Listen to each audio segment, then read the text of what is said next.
ഞാൻ ഇന്ന് നിങ്ങളോട് സംസാരിക്കാൻ പോകുന്നത് നാം അനുദിന ജീവിതത്തിൽ അനുഷ്ഠിക്കേണ്ട ചില ഡിസിപ്ലിൻസിനെ കുറിച്ചാണ്.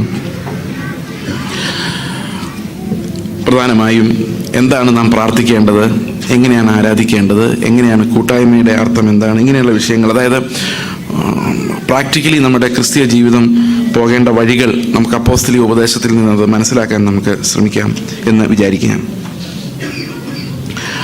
പ്രാർത്ഥനയെക്കുറിച്ച് നമ്മളെല്ലാം പ്രാർത്ഥിക്കുന്നവരാണ്.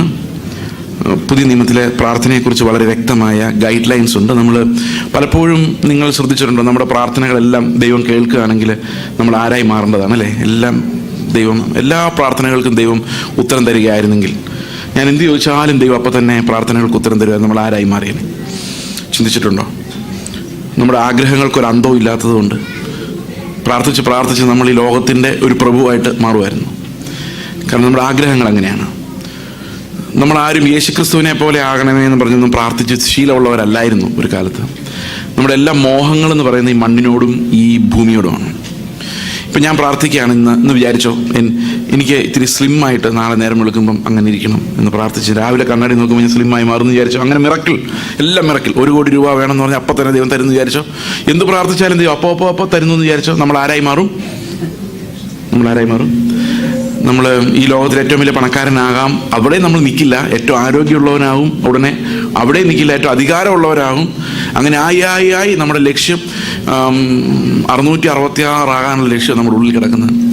അത്ര ആകാൻ പറ്റാത്തത് കൊണ്ട്, അങ്ങനെ ഒരാൾ മാത്രം ഉള്ളതുകൊണ്ട് നമ്മളൊരു 66 ആകാനെങ്കിലുള്ളൊരു പരിശ്രമമാണ് ഈ പ്രാർത്ഥനകളിലൂടെ പലപ്പോഴും നമ്മൾ കാണുന്നത്. നമ്മുടെ ആഗ്രഹങ്ങൾ അവിടെയാണ് കിടക്കുന്നത്.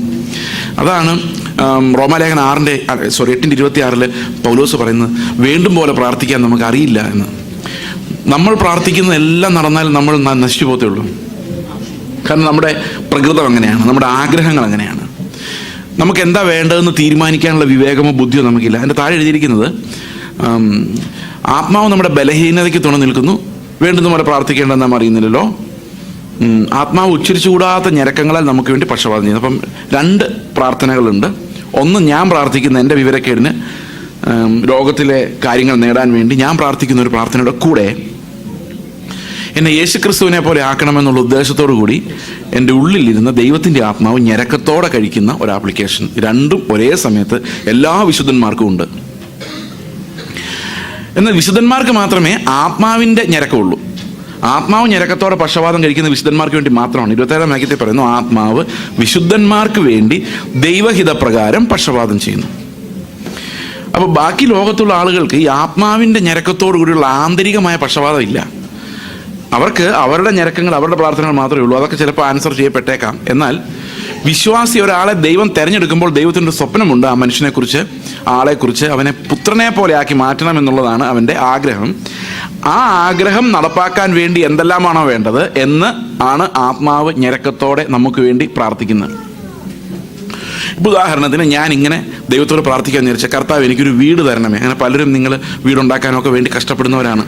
നിങ്ങളൊരു പക്ഷേ ഇങ്ങനെ പ്രാർത്ഥിച്ചു വിചാരിച്ചു, കർത്താവ് എനിക്കൊരു വീട് തരണമേ എന്ന് പ്രാർത്ഥിച്ചു. ഞാൻ അങ്ങനെ പ്രാർത്ഥിച്ചെന്ന് വിചാരിച്ചോ.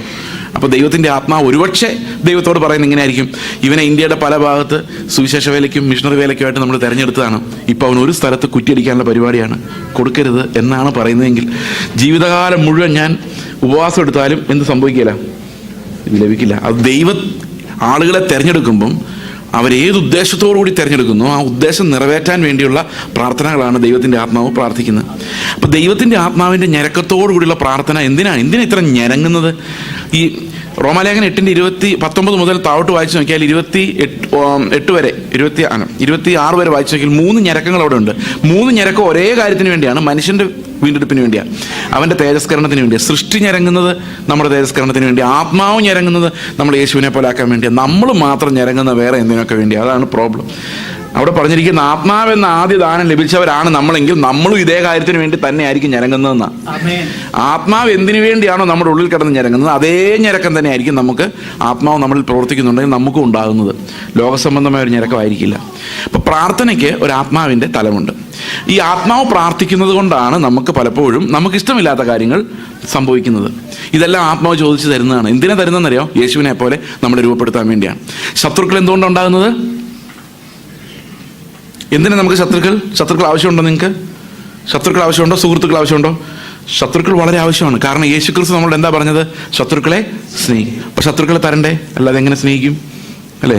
നമുക്ക് യേശുവിനെ പോലെ ആകണമെങ്കിൽ ആര് വേണം? നമ്മൾ ജാതികളെ പോലെ ആകണമെങ്കിൽ ആര് മതി? ഫ്രണ്ട്സ് മതി. പക്ഷെ യേശുവിനെ പോലെ ആകണമെങ്കിൽ ആരും കൂടെ വേണം? ശത്രുക്കളും കൂടെ വേണം. അപ്പോൾ നമ്മുടെ വീട്ടിൽ തന്നെ ചിലപ്പോൾ ശത്രുക്കളുണ്ടായിരിക്കും. എന്തിനാ? യേശുവിനെ പോലെ ആകാൻ നമുക്കൊരവസരം ദൈവത്തിൻ്റെ ആത്മാവ് തരുന്നത്, അല്ലേ? അപ്പോൾ എല്ലാ ശത്രുക്കളെ ഓർത്ത് നമുക്ക് ദൈവത്തിന് സ്തോത്രം ചെയ്യാം. കാരണം അവരെ സ്നേഹിക്കുമ്പോഴാണ് ഞാൻ യേശുവിനെ പോലെ ആകുന്നത്. അവരെ സ്നേഹിക്കുമ്പോൾ എൻ്റെ സ്നേഹം ഒറിജിനൽ ആണോ എന്ന് ഞാൻ തിരിച്ചറിയുന്നത്. അപ്പോൾ ദൈവത്തിൻ്റെ ആത്മാവ് നമുക്ക് തരുന്നത് എല്ലാം നന്മയ്ക്കാണ്. അതേ റോമർ 8:28 പറയുന്നത്. ആത്മാവ് ദൈവത്തിൻ്റെ ഹിതപ്രകാരം പക്ഷപാതം ചെയ്യുന്നത് കൊണ്ട് അതെല്ലാം നമ്മുടെ തേജസ്കരണത്തിന് വേണ്ടി ആയതുകൊണ്ട് നമുക്കതൊന്നും ഗുണമില്ല, അയ്യോ ഇങ്ങനെയാണല്ലോ എന്നൊക്കെ തോന്നിയാലും അതെല്ലാം നന്മയ്ക്കായിട്ടേ കൂടി വ്യാപരിക്കുകയുള്ളൂ. കാരണം അത് ദൈവത്തിൻ്റെ ഇറ്റേണൽ പ്ലാൻ്റെ ഭാഗമാണ് നമ്മുടെ ജീവിതത്തിൽ നടക്കുന്ന ഓരോ കാര്യങ്ങളും. നമ്മൾ ഓരോ തലമുടിനാര് കൊഴിഞ്ഞ് താഴെ വീഴുന്നത് വരെ ദൈവം അറിയാതെയല്ല, അതിനകത്തെല്ലാം ദൈവത്തിൻ്റെ ഒരു പദ്ധതിയുണ്ട് എന്നാണ് റോമാലേഖനം മനസ്സിലാക്കുന്നത്. ഇത്രയും കാര്യമായി നമ്മളെ സംരക്ഷിക്കുന്ന ഒരു ദൈവമാണ്.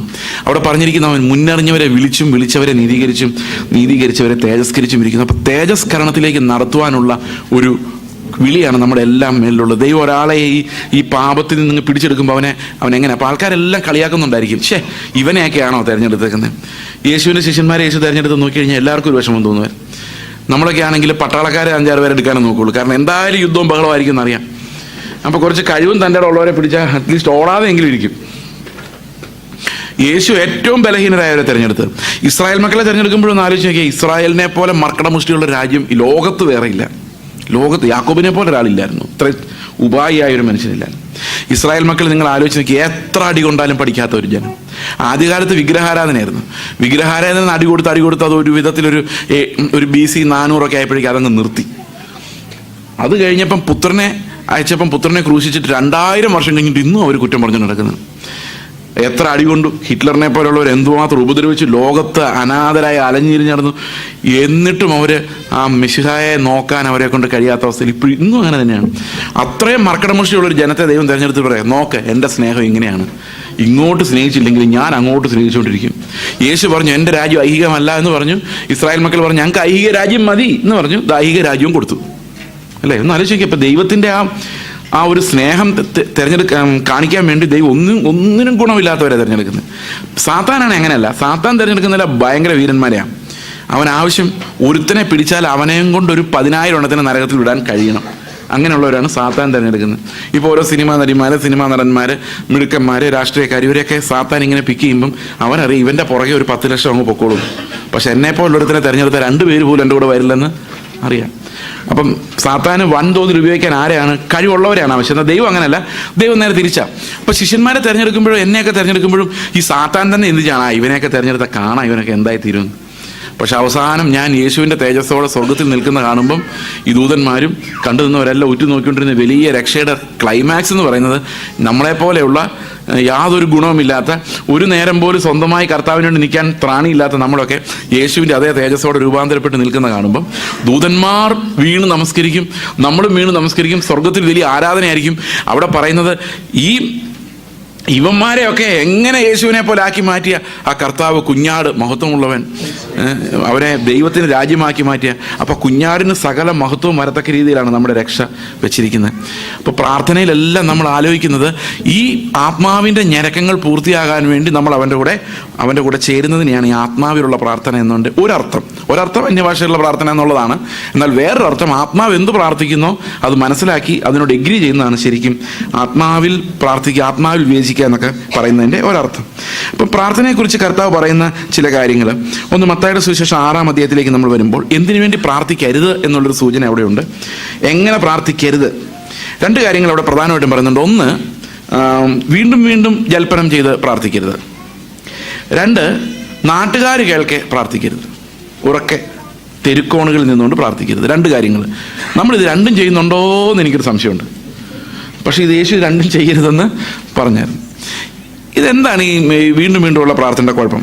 വീണ്ടും വീണ്ടുമുള്ള പ്രാർത്ഥനയുടെ കുഴപ്പം എന്താണെന്ന് വെച്ച് കഴിഞ്ഞാൽ, ഇപ്പം എൻ്റെ മക്കൾ എന്നോട് പറയാം, ഞാൻ കഴിഞ്ഞ ദിവസം പറഞ്ഞു തന്നു, എനിക്കൊരു ചോക്ലേറ്റ് മേടിച്ചാൽ ഞാൻ പറഞ്ഞു തരാം.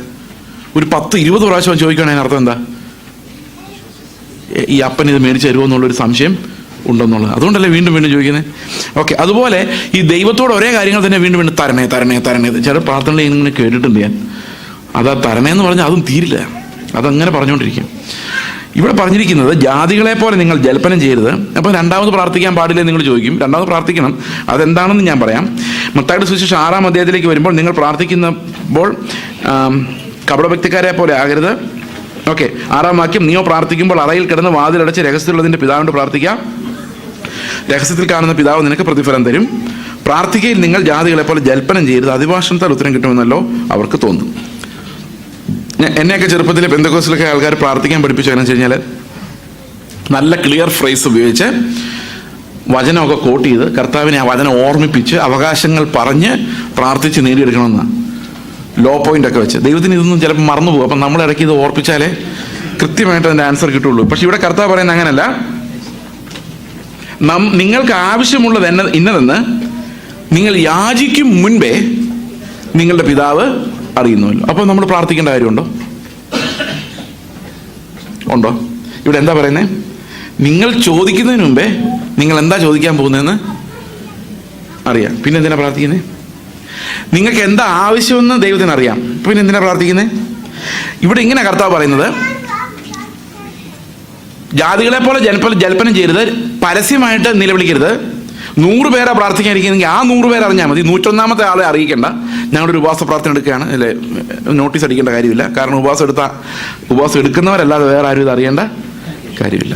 നമ്മുടെ നാട്ടിലെല്ലാം ഉപവാസ പ്രാർത്ഥനയുടെ നോട്ടീസ് ഉണ്ടല്ലേ, നീ അങ്ങനെയൊന്നും കാണാതിരിക്കട്ടെ. ഓക്കെ, ഇവിടെ പറഞ്ഞിരിക്കുന്നത് രഹസ്യത്തിൽ കാണുന്ന ഒരു പിതാവും നിങ്ങളുടെ ആവശ്യങ്ങൾ എല്ലാം അറിയുന്ന ഒരു പിതാവും ആണെങ്കിൽ പിന്നെ നിങ്ങൾ എങ്ങനെ പ്രാർത്ഥിക്കണം? ഇങ്ങനെ പ്രാർത്ഥിക്കണം. എങ്ങനെ പ്രാർത്ഥിക്കണം? സ്വർഗസ്ഥനായ ഞങ്ങളുടെ പിതാവേ, എൻ്റെ കാര്യമെല്ലാം നീ നോക്കിക്കോളും എന്ന് എനിക്കറിയാം. അതുകൊണ്ട് ഞാൻ നിന്റെ നാമം വിശദീകരിക്കപ്പെടാൻ വേണ്ടിയാണ് പ്രാർത്ഥിക്കുന്നത്.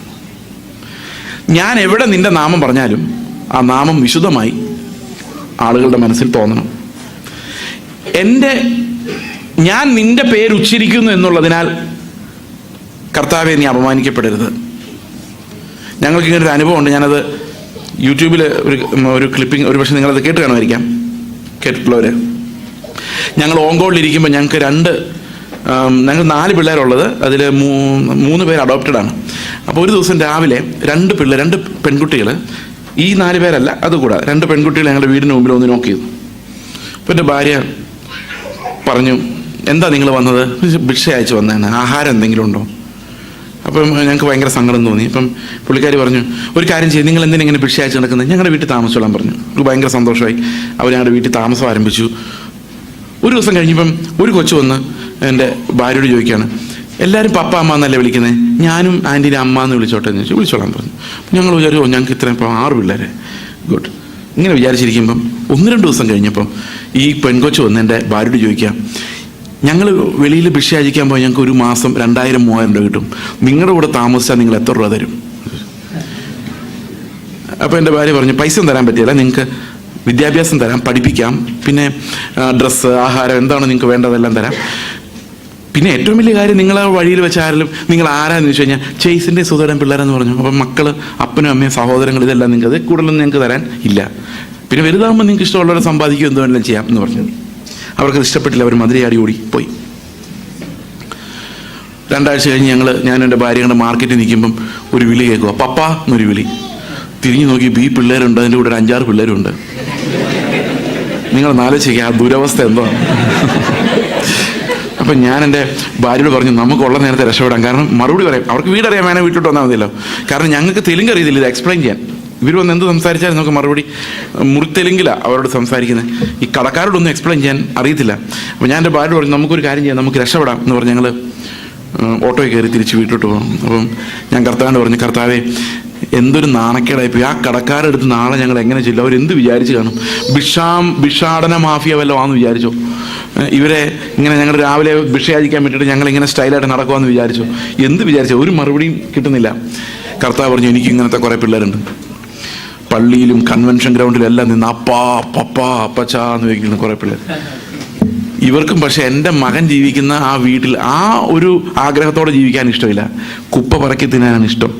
പക്ഷെ അവരെന്നെ അപ്പാന്ന് വിളിക്കുമ്പം എനിക്കുണ്ടാകുന്ന അപമാനം എന്താണെന്ന് ഞാൻ നിന്നെ ഒന്ന് കാണിച്ചു തന്നെന്ന് പറഞ്ഞു. അപ്പം ഞാൻ ആലോചിച്ചു, കർത്താവെ, ജീവിതത്തിൽ എപ്പോഴെങ്കിലും നിന്നെ പിതാവേ എന്ന് വിളിക്കുന്നുണ്ടെങ്കിൽ അതിൻ്റെ കാരണം പുത്രൻ ജീവിച്ച സ്ഥാനത്ത് അതേ ജീവൻ തന്ന് അതേ ആത്മാവിനെ തന്ന് പുത്രത്വത്തിൻ്റെ ആത്മാവിനെ തന്നെ നിർത്തിയേക്കുന്നുണ്ടാണ്. അപ്പം ഞാൻ ആ ആത്മാവിലല്ലാതെ, ആ ആഗ്രഹത്തോടെ അല്ലാതെ, യേശുവിനെ പോലെ ആകാനുള്ളൊരു ആഗ്രഹം പോലും ഇല്ലാതെ അവനെ പിതാവേ എന്ന് വിളിക്കുമ്പോൾ വി ആർ ഇൻസൾട്ടിങ് ഹിം എന്ന് ആണ് അതിനകത്ത് അർത്ഥം. അപ്പം എൻ്റെ പ്രാർത്ഥന, കർത്താവെ, ഞാൻ എവിടെ നിന്നെ പിതാവെന്ന് വിളിച്ചാലും ആൾക്കാർ പറയണം അവനത് വിളിക്കാം, കാരണം അവൻ്റെ പിതാവ് ദൈവം തന്നെയാണ് എന്ന് പറയത്തക്ക രീതിയിൽ നാം ദൈവത്തിൻ്റെ പേര് പറയുമ്പോൾ ദൈവം മഹത്വപ്പെടണം. പ്രാർത്ഥിക്കണ്ടേ? അതിനു വേണ്ടി പ്രാർത്ഥിക്കണം. എനിക്ക് രാവിലെ കഞ്ഞി കിട്ടാൻ പ്രാർത്ഥിക്കുകയൊന്നും വേണ്ട, കർത്താവ് കൃത്യമായിട്ട് തന്നിരിക്കും. പക്ഷെ ഇത് ഞാൻ പ്രാർത്ഥിച്ച് മേടിക്കണം, ദൈവത്തെ മഹത്വപ്പെടുത്താനുള്ള ഞാനിത് മുഴുവൻ കർത്തൃ പ്രാർത്ഥന എക്സ്പ്ലെയിൻ ചെയ്യാൻ പോവുകയല്ല, 1-2 ഭാഗങ്ങൾ മാത്രം. അടുത്ത വാക്യം ഇങ്ങനെയാണ്: നിന്റെ രാജ്യം വരണമേ. നിന്റെ രാജ്യം വരണേ എന്ന് പറഞ്ഞാൽ അതിനകത്ത് വേറൊരു പ്രാർത്ഥന ഉണ്ട്: എൻ്റെ രാജ്യം പോണേ. കാരണം എൻ്റെ രാജ്യം പോയാൽ ആരുടെ രാജ്യം വരുള്ളൂ? അപ്പൊ എന്തിനാ പ്രാർത്ഥിക്കുന്നത്? എൻ്റെ രാജ്യത്വം അവസാനിക്കാൻ വേണ്ടിയാ. അന്ന് ഏദൻ തോട്ടത്തിൽ ആ പഴം തിന്നപ്പോൾ എൻ്റെ രാജ്യം ഉണ്ടാവുമായിരുന്നു. ആ രാജ്യം തകർന്ന് ആരുടെ രാജ്യം വാഴണമെന്നിൽ ദൈവത്തിൻ്റെ ഇഷ്ടങ്ങൾ. അതാണ് അടുത്ത വാക്യം: നിന്റെ ഇഷ്ടം സ്വർഗത്തിലെ പോലെ ഭൂമി. അപ്പൊ പ്രാർത്ഥിച്ചില്ലെങ്കിൽ എന്ത് സംഭവിക്കും? പ്രാർത്ഥിച്ചില്ലെങ്കിൽ എൻ്റെ ഇഷ്ടം നടക്കും, ഞാൻ ഇഷ്ടമുള്ളിടത്ത് പോകും, ഞാൻ ഇഷ്ടമുള്ളത് കഴിക്കും, ഞാൻ ഇഷ്ടമുള്ള ആളോട് സംസാരിക്കും. പക്ഷെ പ്രാർത്ഥിച്ചു കഴിയുമ്പോൾ എൻ്റെ ഇഷ്ടമല്ല നടക്കുന്നത്, ദൈവത്തിൻ്റെ ഇഷ്ടം നടക്കുന്നത്. അപ്പം എൻ്റെ ഇഷ്ടം നടക്കാതെ, എൻ്റെ രാജ്യം വാഴാതെ, ദൈവത്തിൻ്റെ രാജ്യം വാഴാൻ വേണ്ടിയും അവൻ്റെ ഇഷ്ടം എൻ്റെ ജീവിതത്തിൽ നടക്കാൻ വേണ്ടിയുമാണ് ഞാൻ പ്രാർത്ഥിക്കുന്നത്. അപ്പം അവൻ്റെ ഇഷ്ടം എൻ്റെ ജീവിതത്തിൽ നടന്നെങ്കിൽ മാത്രമേ അവൻ എന്തിനു വേണ്ടി എന്നെ തിരഞ്ഞെടുത്തോ ആ ഉദ്ദേശത്തിലേക്ക് പോകാൻ എനിക്ക് കഴിയുള്ളൂ. അല്ലെങ്കിൽ എൻ്റെ ഇഷ്ടത്തിന് പ്രാർത്ഥിച്ചാൽ ആ കാര്യങ്ങൾ നടന്നാൽ ഒരിക്കലും ദൈവത്തിൻ്റെ ഇഷ്ടം നിറവേറില്ല. ഞാൻ ഈ ലോകത്ത് ഒരുവിധമൊക്കെ ഓടി തീർത്ത് അങ്ങ് ഇല്ലാതെയാവുകയുള്ളൂ. അപ്പോൾ പ്രാർത്ഥിക്കുമ്പോൾ പറഞ്ഞിരിക്കുന്ന വേറൊരു കാര്യം, നമ്മൾ 25-ാം വാക്യത്തിലേക്ക് വരാം. 25, 24.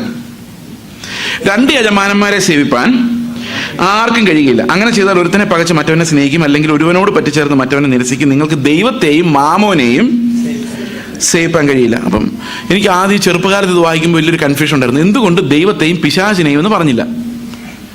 നാച്ചുറലി പോരാട്ടമായിരുന്നു തമ്മിലാ, ദൈവവും പിശാചും തമ്മില, അല്ലേ? അങ്ങനെയല്ലേ നമ്മൾ വിചാരിച്ചിരിക്കുന്നത്? അപ്പൊ ഒരേ സമയത്ത് ദൈവത്തെയും പിശാചിനെയും സേവിക്കാൻ പറ്റില്ലെന്നാ വേണ്ടത്. പക്ഷെ ഇവിടെ എഴുതിയിരിക്കുന്നത് എന്താ? ഒരേ സമയത്ത് ദൈവത്തെയും മാമോനെയും. അപ്പം ഞാൻ ആലോചിച്ചപ്പം അതിനർത്ഥം എനിക്ക് മനസ്സിലായത് ഇങ്ങനെയാണ്: ദൈവവും പിശാചും ഈ ലോകത്തിലെ ഏത് ജനത്തിൻ്റെ മുമ്പിൽ പോയി നിന്നിട്ടും ഞങ്ങളിൽ ആരെ വേണം നിനക്ക് എന്ന് ചോദിച്ചാൽ നമ്മൾ എന്തേ പറയുള്ളൂ? ദൈവത്തെ വേണമെന്ന് പറയുള്ളൂ. അത് ഈവൻ ഡെവിൽ വർഷിപ്പേഴ്സിനോട് ചോദിച്ചാലും ഇന്ന് ഇവർ ഗമ കാണിച്ച് നടക്കുന്ന ഡെവിലിനെ യഥാർത്ഥത്തിൽ കണ്ടിട്ടില്ലാത്തതുകൊണ്ടാണ്. ശരിക്കും ഈ സാത്താനെ കണ്ടാൽ ഇവിടെ സാത്താൻ വർഷിപ്പേഴ്സ് ഒന്നും ഉണ്ടാവില്ല.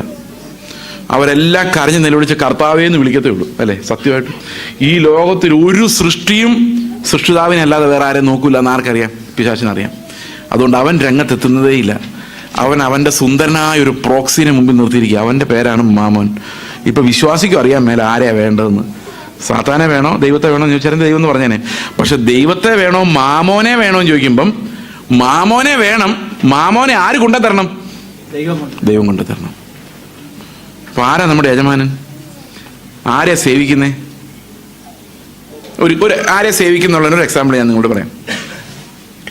ഇന്ത്യയും പാകിസ്ഥാനും തമ്മിലൊരു യുദ്ധം ഉണ്ടായെന്ന് വിചാരിക്കാനേ പാടുള്ളൂ കേട്ടോ, യുദ്ധമൊന്നുമില്ല. അപ്പം ഈ അതിർത്തിയിലൊരു പട്ടാളക്കാരൻ എന്ത് ചെയ്തു കഴിഞ്ഞാൽ പാകിസ്ഥാനി പട്ടാളക്കാരനെ തടവുകാരനായിട്ട് പിടിച്ചു. എന്നിട്ട് അവൻ്റെ കമാൻഡറെ വിളിച്ചിട്ട് പറഞ്ഞു, ഞാൻ ഒരുത്തനെ പിടിച്ചിട്ടുണ്ട് സാറേ എന്ന് പറഞ്ഞു. അപ്പോൾ കമാൻഡർ പറഞ്ഞു, ഓ മിടുക്കൻ, വെരി ഗുഡ്, നീ അവനെ വിളിച്ചുകൊണ്ടെങ്കിൽ വരാൻ പറഞ്ഞു. ശരി സാർ എന്ന് പറഞ്ഞു. ഇത്തിരി നേരം കഴിഞ്ഞപ്പോൾ അവൻ ഫോൺ ചെയ്തു, സാർ എന്താടാ? അവൻ എൻ്റെ കൂടെ വരുന്നില്ല സാർ എന്ന്. അപ്പോൾ കമാൻഡർ പറഞ്ഞു, അവൻ വരുന്നില്ലേ, എന്നൊരു കാര്യം ചെയ്ത് അവനെ വിട്ടിട്ട് നീ ഇങ്ങ് വരാൻ പറഞ്ഞു. ശരി സാർ എന്ന് പറഞ്ഞു. കുറച്ചു നേരം കഴിഞ്ഞപ്പോൾ പിന്നെയും വിളിച്ചു, സാർ എന്താടാ? അവൻ എന്നെ വിടുന്നുമില്ലെന്ന് പറഞ്ഞു. ഇപ്പൊ ആരെയാ പിടിച്ചേക്കുന്നത്? ഇവൻ അവനെയാണോ അവൻ ഇവനെയാണോ? നമ്മൾ വിചാരിച്ചിരിക്കുന്ന പണം ഇതിനെല്ലാം നമ്മൾ പിടിച്ചിരിക്കുക, നമ്മുടെ ഇഷ്ടമാണ്. പക്ഷെ പണം നമ്മളെ ലോകം മുഴുവനിട്ട് ഓടിക്കാൻ ശക്തിയുള്ള സാധനമാണ്, അല്ലേ? ഈ ഖത്തറിലേക്ക് പോകുമെന്ന് പറഞ്ഞാൽ ഖത്തറിലേക്ക് പോകും, അമേരിക്കയിലോട്ട് പോകാൻ പറഞ്ഞാൽ അമേരിക്കയിലോട്ട്. ആര് പറയണം? പണം പറയണം. പണം നമ്മളുടെ പറയാം കേരളത്തിലോട്ട് പോകും, അവിടെ വരുമാനം കേരളത്തിലോട്ട് പോകും. കാരണം നമ്മളെ അങ്ങോട്ടും ഇങ്ങോട്ടും ഓടിക്കാനുള്ള കഴിവ് ആർക്കുണ്ട്? പണത്തിനുണ്ട്. പക്ഷെ പണത്തോട് നോ പറയാനുള്ള കഴിവ് നമുക്കുണ്ടോ ഓടിക്കാൻ? ആരെയാ പിടിച്ചേക്കുന്നത്? മനസ്സിലായല്ലോ അല്ലേ? ഓക്കെ. അപ്പോൾ ഇവിടെ പറഞ്ഞിരിക്കുന്നത് 2 യജമാനന്മാരെ സേവിക്കാൻ സാധിക്കില്ല. നിങ്ങൾ ഏതെങ്കിലും ഒരു യജമാനനെ സേവിക്കുള്ളൂ, മറ്റവനെ ദ്വേഷിക്കും. അതുകൊണ്ട് നിങ്ങൾ എന്ത് ചെയ്യരുത്? അടുത്ത വാക്യം, 2 യജമാനന്മാരെ സേവിക്കാൻ പറ്റുമായിരുന്നേ കുഴപ്പമില്ലായിരുന്നു. പക്ഷെ 2 യജമാനന്മാരെ സേവിക്കാൻ പറ്റാത്തത് കൊണ്ട് 25-ാം വാക്യം വായിച്ചേ. അതുകൊണ്ട് ഞാൻ നിങ്ങളോട് പറയുന്നു. എന്തുകൊണ്ട് പറയുന്നു? 2 യജമാനന്മാരെ സേവിക്കാൻ സാധിക്കില്ല എന്നുള്ളത് കൊണ്ട് ഞാൻ നിങ്ങളോട് പറയുന്നു. എന്ത് പറയുന്നു? എന്തു തിന്നും എന്തു കുടിക്കുമെന്ന് നിങ്ങളുടെ ജീവനായിക്കൊണ്ടും എന്തുടുക്കുമെന്ന് ശരീരത്തിനായിക്കൊണ്ടും വിചാരപ്പെടരുത്. വിചാരപ്പെട്ട എന്ത് സംഭവിക്കും? വിചാരപ്പെട്ട എന്ത് സംഭവിക്കും? 2 യജമാനന്മാരെ സേവിക്കും. അത് നടക്കുകയല്ല. അതുകൊണ്ട് നിങ്ങൾ വിചാരപ്പെട്ടാൽ എന്ത് സംഭവിക്കും? നാളെ എങ്ങനെ നടക്കും, നാളെ എന്ത് ചെയ്യും, എൻ്റെ പിള്ളേരുടെ വിദ്യാഭ്യാസം, അവരുടെ കല്യാണം, ഇങ്ങനെ നിങ്ങൾ ചിന്തിച്ചു നോക്കിയോ. നിങ്ങൾ ദൈവത്തെ അല്ല, നിങ്ങൾ ആരെ സേവിക്കാൻ പോവാ? മാമോനെ സേവിക്കാൻ പോവാ. അതുകൊണ്ടാണ് പറഞ്ഞിരിക്കുന്നത്, ഉപജീവന ചിന്തകൾ, എങ്ങനെ ജീവിക്കും, എന്ത് കഴിക്കും, എന്ത് ഉടുക്കും എന്നുള്ള ചിന്തകൾ ഒരിക്കലും നമ്മളെ ഭാരപ്പെടുത്താൻ പാടില്ല. നമ്മുടെ പ്രാർത്ഥനയുടെ വിഷയം പോലും ആകുന്നത് ശരിയല്ല. ഓക്കെ, ഇതേ വാക്യം മുൻപോട്ട് വരുമ്പോൾ 31-ാം വാക്യം ഇങ്ങനെയാണ്: ആകയാൽ നാം എന്ത് തിന്നും എന്ത് കുടിക്കും എന്തുടുക്കും എന്നിങ്ങനെ നിങ്ങൾ വിചാരപ്പെടരുത്. ഇവയൊക്കെയും ജാതികൾ അന്വേഷിക്കുന്നു. സ്വർഗസ്ഥനായ നിങ്ങളുടെ പിതാവ് ഇതൊക്കെ നിങ്ങൾക്ക് ആവശ്യമെന്ന് അറിയുന്നുവല്ലോ. നമ്മൾ അവിടെയാണ് തുടങ്ങിയത് അല്ലേ? ദൈവം എല്ലാം അറിയുന്നു. മുമ്പേ അവൻ്റെ രാജ്യവും നീതി അന്വേഷിപ്പിൻ, അതോടുകൂടി ഇതൊക്കെ നിങ്ങൾക്ക് കിട്ടും. ഇവിടെ ഈ ദൈവം നമ്മുടെ ജീവന ഭയം, 2 ഭയങ്ങളാണ്. ഇന്നലെ നമ്മൾ കണ്ടത് മരിക്കുമോ എന്നുള്ള പേടി, മരണഭയത്തെ തോപ്പിക്കുന്ന കാര്യമാണ്. ഇന്ന് നമ്മൾ കാണുന്നത് ജീവനെ പേടി, ജീവന ഭയം. എങ്ങനെ ജീവിക്കും എന്നുള്ള ഭയത്തിൽ നിന്നുള്ള സ്വാതന്ത്ര്യമാണ്. ആ ഭയത്തിൽ നമ്മളെ സ്വതന്ത്രരാക്കാൻ വേണ്ടി കർത്താവ് പറഞ്ഞു, നിങ്ങൾ ദൈവത്തെ പിതാവേ എന്ന് വിളിച്ചോളാനാണ്. അതായത് അവൻ പിതാവിനെ പോലെയാണ്. അപ്പം നമ്മൾ ആരെ പോലെ ആയിരിക്കണം? മക്കളെ പോലെ ആയിരിക്കണം. ഞാൻ ഓർക്കുന്നുണ്ട്, എൻ്റെ ചെറുപ്പകാലത്ത് ഒരു 5 വയസ്സ് 5-ാം ക്ലാസ്സിൽ പഠിക്കുന്ന സമയം, 5-ാം ക്ലാസ്സിൽ നിന്ന് 6-ാം ക്ലാസ്സിലോട്ട് ജയിച്ച സമയം. അപ്പം ഞങ്ങൾ ഹൈ റേഞ്ചിലാണ്, ഇടുക്കിയിലാണ് ആ സമയത്ത്. അപ്പം ഞങ്ങൾക്ക് ഇടുക്കിയിൽ അന്ന് ഇഞ്ചി കൃഷി എന്ന് പറഞ്ഞൊരു പരിപാടിയുണ്ട്. നിങ്ങൾ എത്ര പേര് ഇഞ്ചി കൃഷി ചെയ്തിട്ടുണ്ടെന്ന് എനിക്കറിയാൻ വയ്യ. ഒരു പക്ഷേ ആരെങ്കിലുമൊക്കെ ചെയ്തിട്ടുണ്ടാവും. ഇഞ്ചി കൃഷി ചെയ്യാൻ വളരെ സിമ്പിളാണ്. വളരെ സിമ്പിളാന്ന് പറഞ്ഞാൽ പിള്ളേർക്കെല്ലാം പാർട്ടിസിപ്പേറ്റ് ചെയ്ത് ഒരു ആഘോഷമായിട്ടാണ് ഇഞ്ചി കൃഷി നടത്തുന്നത്. ഒരു ചെറിയ മണ്ണും കൊണ്ട് ഇങ്ങനെ ചെറിയ എന്താ പറയുന്നതിന് തടമെടുത്ത് ഒരു ചെറിയ തൂമ്പ വെച്ച് ഇങ്ങനെ ചെറിയ ചെറിയ കുഴികളുണ്ടാക്കി ഒരു കുഞ്ഞ് ഇഞ്ചി കഷ്ണം ഓരോ കുഴിയിലും വെച്ച് ഒരിത്തിരി എല്ലുപൊടി അതിൻ്റെ മുകളിലിട്ട് പിന്നെ ഉണങ്ങിയ ചാണകം അതിൻ്റെ മുകളിൽ വെച്ച് പിന്നെ മണ്ണ് മൂടുക. ഇത്രയും പണിയുള്ളൂ. അപ്പം ഞങ്ങളുടെ കയ്യിൽ എല്ലുപൊടി കാണും, ഒന്നുകിൽ ഇഞ്ചി വിത്ത് കാണും. ഇതിങ്ങനെ വെച്ചുകൊണ്ടിരിക്കും. മെയ് മാസമാണ് പരിപാടി കൃഷി നടക്കുന്നത്. മെയ് മാസത്തിലൊരു മഴയുണ്ട്. അത് കഴിയുമ്പോഴാണ് ഈ കപ്പ കൃഷിയൊക്കെ ചെയ്യുന്നത്. അപ്പം ഞങ്ങളിങ്ങനെ മെയ് ആണ്, 5-ാം ക്ലാസ് കഴിഞ്ഞ് 6-ാം ക്ലാസ് ജൂണേ തുറക്കുള്ളൂ. ഫുൾ അവധിയാണ്. കുറേ നേരം ഈ ഇഞ്ചി വിത്ത് വെച്ച് കഴിയുമ്പോൾ അപ്പം പറയും, പോടാ പോയിരുന്ന് പഠിക്കടാ എന്ന് പറയും. എന്ത് പഠിക്കാൻ? 5-ാം ക്ലാസ്സിൽ നിന്ന് 5-ാം ക്ലാസ്സിൽ നിന്ന് പാസ്സായപ്പോഴേ 6-ാം ക്ലാസ്സിൻ്റെ പുസ്തകം മേടിച്ച് വീട്ടിൽ വെച്ചിട്ടുണ്ട്. ഇപ്പം ഞാനിങ്ങനെ തടിയനായി മാറിയത് എങ്ങനെയാണെന്ന് മനസ്സിലായി. ഒരു പണിയും ചെയ്തിട്ടില്ല. പണി ചെയ്യാൻ അപ്പനും അമ്മയും സമ്മതിച്ചിട്ടില്ല. ചെറുപ്പകാലം തൊട്ട് ഇങ്ങനെ തന്നെയായിരുന്നു. അപ്പം ഞാൻ എൻ്റെ അപ്പനോട് പറയാം, എൻ്റെ അപ്പൻ എന്നോട് ആകെ ഒരു കാര്യം പറഞ്ഞുള്ളൂ, പഠിക്കുക. ഒരു പണിയും ചെയ്തിട്ടില്ല. അപ്പം ഞാൻ എൻ്റെ അപ്പനോട് പറയാം, അപ്പാ ഞാൻ ഈ ഇഞ്ചി കൃഷി നടത്തിയില്ലെങ്കിൽ നമ്മൾ എങ്ങനെ ജീവിക്കും? അതായത് ഞാൻ ഈ എല്ലുപൊടി ഇവിടെ ഇട്ടില്ലെങ്കിൽ നമ്മൾ എങ്ങനെ ജീവിക്കും? ഞാൻ അപ്പനോട് ചോദിച്ചാൽ അപ്പൻ എന്ത് പറയും? എടാ, നീ ഈ പണി ചെയ്തിട്ടാണോ നമ്മളിവിടെ ജീവിക്കുന്നേ? കയറി പോടാന്ന് പറയത്തില്ലേ? പറയോ ഇല്ലയോ? പറയും. പക്ഷെ അതേസമയത്ത് എനിക്ക് അപ്പനില്ലെങ്കിലോ? ഞാൻ അവിടെ ഇഞ്ചി കൃഷി ചെയ്യേണ്ടി വരും, മറ്റു പറമ്പിലും പോയി കൃഷി ചെയ്യേണ്ടി വരും അല്ലേ? ഇവിടെ കർത്താവ് പറയുന്ന ഇത്രയേ ഉള്ളൂ, നിങ്ങൾക്കൊരു അപ്പനുണ്ടെന്ന് നിങ്ങൾ വിചാരിച്ചാൽ നാളെ ഇതെങ്ങനെ നടക്കുമെന്ന് നിങ്ങൾ ചിന്തിക്കരുത്. കാരണം ഇതൊക്കെ തരാൻ കഴിവുള്ള ഒരു അപ്പൻ നിങ്ങൾക്ക് ഉണ്ട്. ഇത് ചിലപ്പോൾ നമ്മൾ മറന്നുപോകും. ഞങ്ങളുടെ മിഷണറി ലൈഫിൽ പല സമയത്ത് ഞങ്ങളിത് മറന്നു പോയിട്ടുണ്ട്. ഒരു ദിവസം രാവിലെ എഴുന്നേറ്റ് എൻ്റെ ഭാര്യ ഉണ്ടോയെന്ന് പറഞ്ഞു, മിഷൻ ലൈഫിൽ ആന്ധ്രയിൽ വെച്ച് എല്ലാം തീർന്നു കേട്ടോ, അരി എല്ലാം. ഞാൻ പറഞ്ഞു, ആണോ? ഉച്ച വരെ ഉള്ളതേ ഉള്ളൂ. എന്തൊക്കെ തീർന്നു? അരിയില്ല, വാടക കൊടുക്കേണ്ട ഡേറ്റായി, മുളകില്ല, ഉപ്പില്ല, ടൂത്ത് പേസ്റ്റ് ഇല്ല, പിന്നെ എന്തോ ഒരു സാധനം ഉണ്ടായിരുന്നു, സോപ്പ് ഇല്ല. അപ്പോൾ ഞാൻ പറഞ്ഞു, ഉച്ച വരെ ഉണ്ടല്ലോ, നമ്മുടെ രാവിലത്തെ കാര്യങ്ങളെല്ലാം കഴിഞ്ഞല്ലോ. ഉച്ച വരെ ഉള്ളതുണ്ട്. എന്നാൽ പിന്നെ നോക്കാം എന്ന് പറഞ്ഞു. 12 പേരാണ് ഞങ്ങളുടെ വീട്ടിൽ താമസിക്കുന്നത്. ഏറ്റവും ഇളയതിന് 1.25 വയസ്സുള്ളൂ. ഒരു 7 മണിയായി 8 മണിയായി, ഒരു അനക്കവും ഇല്ല. ഞാൻ ഇപ്പോൾ കർത്താവിന് പറഞ്ഞു, കർത്താവേ, ഞാൻ നിന്നോട് ഒറ്റ കാര്യം ചോദിച്ചിട്ടുള്ളൂ, സമ്പത്ത് വേണ്ട, വീടുണ്ടാക്കാൻ പോകുന്നില്ല, അസറ്റ് ഉണ്ടാക്കാൻ പോകുന്നില്ല, ഒന്നുമില്ല. പക്ഷെ അനുദിനം ഉള്ള ആഹാരം നീ തരാമെന്ന് എനിക്ക് വാഗ്ദത്തം പറഞ്ഞായിരുന്നു. ഈ കുഞ്ഞുങ്ങളെയും കൊണ്ട് ഞാൻ എന്ത് ചെയ്യും? പിറുപിറുപ്പ്, അതിൻ്റെ പേരാണ് പിറുപിറുപ്പ്, സംശയം. 8 മണിയായപ്പോൾ ഒരു കാറ് വന്ന് ഞങ്ങളുടെ വീടിന് മുമ്പിൽ നിന്നു. ആ കാറിന്റെ ഡിക്കി തുറന്ന ഒരാൾ 25 കിലോ ചാക്ക് അരി എടുത്തുകൊണ്ട് വെച്ചു. Normal, no miracle. അടുത്ത് വരുന്ന സാധനം ഒരു പാക്കറ്റ് ഉപ്പ്. That was a miracle. കാരണം 7 രൂപയുള്ളൂ. അപ്പോൾ ഒരാൾ കഷ്ടപ്പെട്ട് 1 കിലോ ഉപ്പ് മേടിക്കണമെങ്കിൽ ആരോ പറഞ്ഞിട്ടുണ്ട് അത് മേടിക്കാൻ. ഒരു പാക്കറ്റ് മുളക് പൊടി, ഒരു ബാത്തിങ് സോപ്പ് മെഡിമിക്സ് ചെറുതൊരെണ്ണം, ഒരു ടൂത്ത് ബ്രഷ്, ടൂത്ത് പേസ്റ്റ്, ഇത്രയും സാധനങ്ങൾ. പിന്നെ ഞങ്ങൾ ചോദിക്കാത്ത ഒരു സാധനം ഉണ്ടായിരുന്നു, തൈരുമുളക് ഒരു പാക്കറ്റ്. അത് ഞങ്ങൾ ആവശ്യപ്പെട്ടതല്ല. കർത്താവിനോട് പറഞ്ഞു, ഇത്രയേ ഉള്ളൂ, നിന്റെ ഓരോരോ പാത്രത്തിലും എന്തുമാത്രം ഉണ്ടെന്ന് എനിക്ക് അറിയാം. അങ്ങനെ അറിയാവുന്ന ഒരു ദൈവമാണ് നമ്മൾ. അതുകൊണ്ടാണ് പറയുന്നത്, എന്ത് തിന്നും എന്ത് കുടിക്കും എന്നുള്ളതിനെക്കുറിച്ച് നിങ്ങൾ ഒരു കാരണവശാലും ഭാരപ്പെടരുത്. ഇതെല്ലാം തക്ക സമയത്ത് തരാൻ ദൈവത്തിന് സാധിക്കും. പക്ഷെ നിങ്ങൾ അതുകൊണ്ട് പ്രാർത്ഥിക്കുമ്പോൾ ജാതികളെ പോലെ നിലവിളിക്കരുത്, ഉത്കണ്ഠയിൽ നിന്ന് പ്രാർത്ഥിക്കരുത്, വീണ്ടും വീണ്ടും അയ്യോ അയ്യോ കർത്താവേ എന്ന് പറഞ്ഞ് നിലവിളിക്കരുത്. കാരണം നിങ്ങൾക്കൊരു പിതാവ് ഉണ്ടെന്നുള്ള കാര്യം നിങ്ങൾ മറന്നു പോകരുത്. അങ്ങനെ ആകുമ്പോൾ നമ്മുടെ പ്രാർത്ഥനകൾക്കെല്ലാം ഒരു വലിയ രൂപാന്തരം ഉണ്ടാകണം. നമ്മുടെ പ്രാർത്ഥനകൾ, പിതാവുള്ള മക്കൾ എന്തിനു വേണ്ടി കരയുന്നോ അതിനു വേണ്ടിയേ കരയാവൂ. മനസ്സിലാവുന്നുണ്ടോ ഞാൻ പറയുന്നത്? ബാക്കിയെല്ലാം ഒരു ട്രസ്റ്റാണ്. ദൈവം എന്നെ നടത്തിക്കോളും. ഞാൻ എൻ്റെ ജീവിതത്തിൽ ഒരിക്കൽ പോലും പ്രാർത്ഥിച്ചിട്ടില്ല ഭൗതികമായ ഒരു കാര്യത്തിന് വേണ്ടി.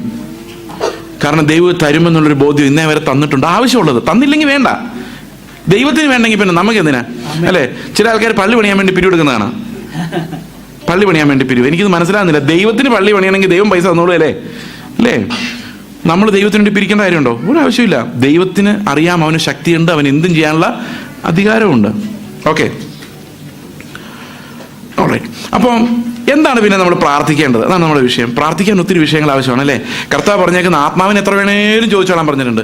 അതും മുട്ട് അന്വേഷിക്കുവിൻ നിങ്ങൾ കണ്ടെത്തും, മുട്ടുവിൻ നിങ്ങൾ തുറക്കപ്പെടും, ഇടപെടാതെ പ്രാർത്ഥിക്കുക. കർത്താവേ, നീ ജീവിച്ച പോലെ ഈ നാട്ടിൽ ജീവിക്കാൻ നിന്റെ ആത്മാവിന്റെ സമൃദ്ധി എനിക്ക് നീ നൽകണമേ. അത് എത്ര പ്രാർത്ഥിച്ചാലും കർത്താവിന് ഇഷ്ടമാണ്. പ്രാർത്ഥിക്കുന്നതനുസരിച്ച് നമ്മളുടെ ആത്മാവിന്റെ നിറവ് വർദ്ധിച്ചുകൊണ്ടേയിരിക്കും. ആഗ്രഹം സ്വർഗത്തിലേക്കാകുമ്പോൾ, അതിന്റെ നീതിയെക്കുറിച്ചാകുമ്പോൾ, നമുക്ക് ഈ ലോകത്ത് ആവശ്യമുള്ള ദൈവം തന്നോളൂ. അതിനെക്കുറിച്ച് നോക്കണ്ട, തരുന്നില്ല എന്നൊക്കെയുള്ള ദൈവത്തിന്റെ കാര്യം. പക്ഷെ നമ്മുടെ ലക്ഷ്യം, നമ്മുടെ ഞരക്കങ്ങൾ യേശുവിലേക്ക്, ദൈവരാജ്യത്തിലേക്ക്, അതിന്റെ നീതിയിലേക്ക് ആകണം. ഓക്കെ, നമുക്ക് പ്രാർത്ഥനയുടെ ഒരു ചെറിയ സാമ്പിൾ നമുക്ക് നോക്കാം. അപ്പോസ്തലനായ പൗലോസ് എങ്ങനെയാണ് പ്രാർത്ഥിക്കുന്നതെന്ന് നമുക്ക് ഒന്ന് നോക്കാം. എഫേസ്യ ലേഖനം 3-ാം അധ്യായത്തിന്റെ 16 മുതലുള്ള വാക്യങ്ങൾ നമുക്ക് വായിക്കാം. എന്നിട്ട് നമ്മളത് ജസ്റ്റ് ഒന്ന് വായിച്ചായിരുന്നു. നമുക്കത് ഇത്തിരി ഡീറ്റെയിൽ ആയിട്ട് നോക്കാം. ഒരു പ്രാർത്ഥന. അവൻ തന്റെ മഹത്വത്തിന്റെ ധനത്തിനൊത്തവണ്ണം അവന്റെ ആത്മാവിനാൽ നിങ്ങൾ അകത്തെ മനുഷ്യനെ സംബന്ധിച്ച് ശക്തിയോടെ ബലപ്പെടേണ്ടതിന്. അപ്പം അകത്തെ മനുഷ്യൻ ശക്തിയോടെ ബലപ്പെടണമെങ്കിൽ എന്ത് വേണം? അവന്റെ മഹത്വത്തിന്റെ ധനത്തിനൊത്തവണ്ണം. വായിച്ചത്, തന്റെ മഹത്വത്തിന്റെ ധനത്തിനൊത്തവണ്ണം അവന്റെ ആത്മാവിനാൽ നിങ്ങളുടെ അകത്തെ മനുഷ്യൻ. അപ്പം അകത്തെ മനുഷ്യൻ ശക്തനാകണമെങ്കിൽ ആത്മാവിനല്ലേ പറ്റുള്ളൂ. അത് ഏത് ധനത്താലേ പറ്റുള്ളൂ? യേശുവിന്റെ മഹത്വത്തിന്റെ ധനത്താലേ പറ്റുള്ളൂ. ഓക്കെ, എന്തായിരുന്നു യേശുവിന്റെ മഹത്വത്തിന്റെ ധനം? അത് ചിന്തിക്കുന്നതിന് മുമ്പ് നമുക്ക് ഇങ്ങനെ ചിന്തിച്ചു നോക്കാം. നമ്മുടെ പുറമേയുള്ള മനുഷ്യനെ ശക്തമാക്കുന്ന എന്താണ്? ഇപ്പൊ ചേസ് എന്ന് പറയുന്ന ഒരാളെ നിങ്ങൾ കാണുന്നുണ്ടല്ലോ, എന്താ എന്റെ ശക്തി? അല്ലെ, എന്റെ കാര്യം വിട്ടേ, നിങ്ങളുടെ കാര്യം നോക്കി, നിങ്ങളൊന്ന് കണ്ണാടി നോക്കി പോയിട്ട് വീട്ടിൽ പോയിട്ട്, ഞാൻ ആരാണ്? എന്നെ ആളുകൾ എന്ത് കാരണത്താലാണ് അംഗീകരിക്കുന്നത്? അതാണ് ഈ പുറം മനുഷ്യൻ. വിദ്യാഭ്യാസം, അല്ലേ? ഈ ലോകത്തെ പുറം മനുഷ്യൻ ശക്തനാണ്. എന്തെല്ലാം വേണം? നല്ല വിദ്യാഭ്യാസം വേണം, പിന്നെ പണം, പിന്നെ സൗന്ദര്യം, പിന്നെ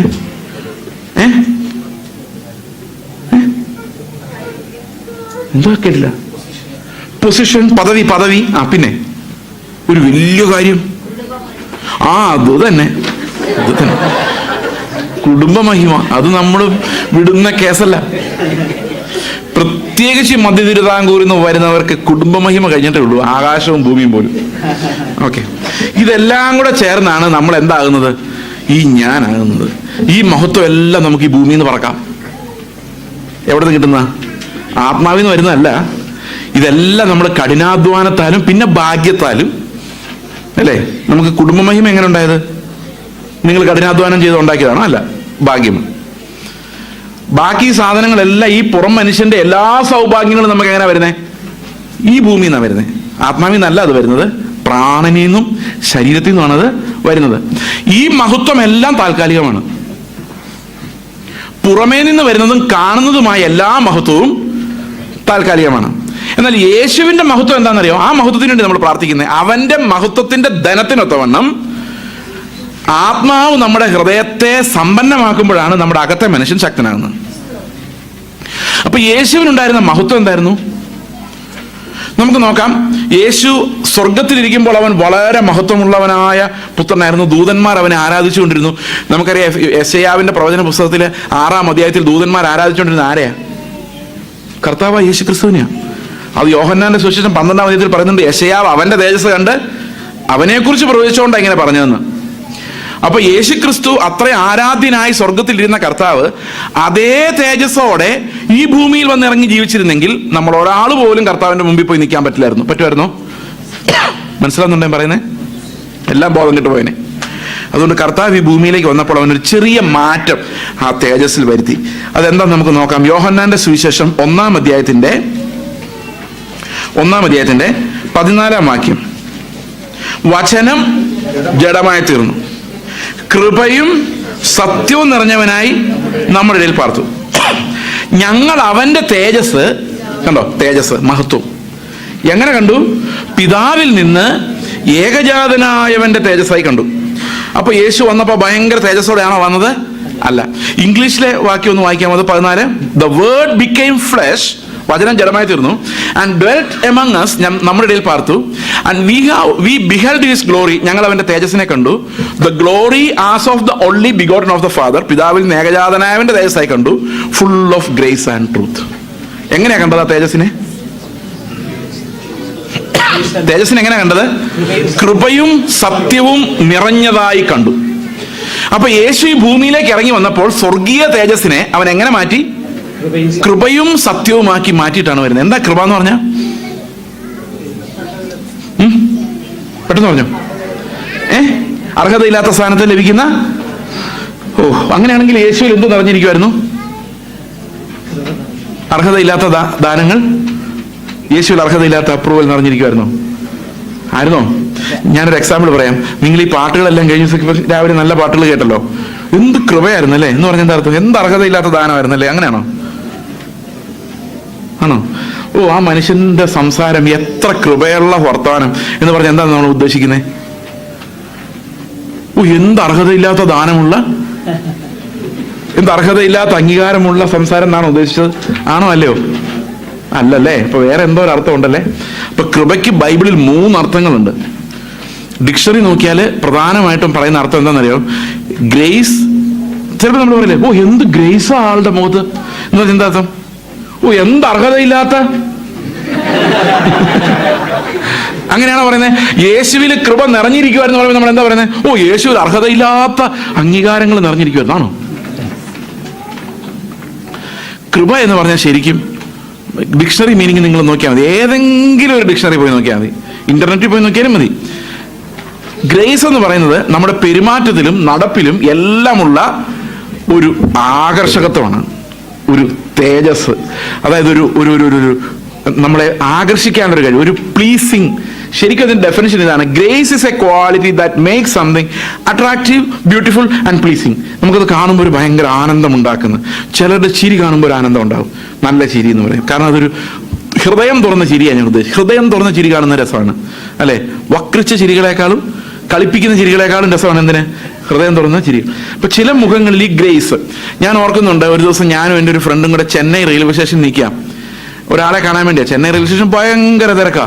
അപ്പൊ ഞങ്ങളിങ്ങനെ തിരക്ക് പിടിച്ച റെയിൽവേ സ്റ്റേഷനിൽ നിൽക്കുമ്പോൾ എൻ്റെ കൂടെയുള്ള ഒരു മിഷണറി പുള്ളി പറഞ്ഞു, ദേ ആ ഗേറ്റ് തുറന്ന് നടന്നു വരുന്ന 3-ാമത്തെ അവനാണ് നമ്മൾ കാണാനിരിക്കുന്നത്. ഞാൻ പറഞ്ഞു, അതെങ്ങനെ അറിയാം? നമ്മൾ ഇതുവരെ മുമ്പ് കണ്ടിട്ടില്ലോ. മീശ ഉണ്ട് താനും, വെള്ള ഷർട്ടല്ല ടീഷർട്ടാ. ഇതെങ്ങനെ മനസ്സിലായി? പുള്ളി നിങ്ങൾ നോക്കിക്കോ, ആള് തന്നെയാണ്. അടുത്ത് വന്നപ്പോൾ ആള് തന്നെയാ. ഇതെങ്ങനെ മനസ്സിലായി എന്ന് ചോദിച്ചാൽ പുള്ളി പറയാ, അയാളുടെ മുഖം നോക്കി അറിയാൻ മേലെ, അയാളുടെ മുഖത്തൊരു തേജസ് ഉണ്ട്. ഞാൻ നോക്കിയിട്ട് കണ്ടില്ല കേട്ടോ, സത്യമായിരുന്നു.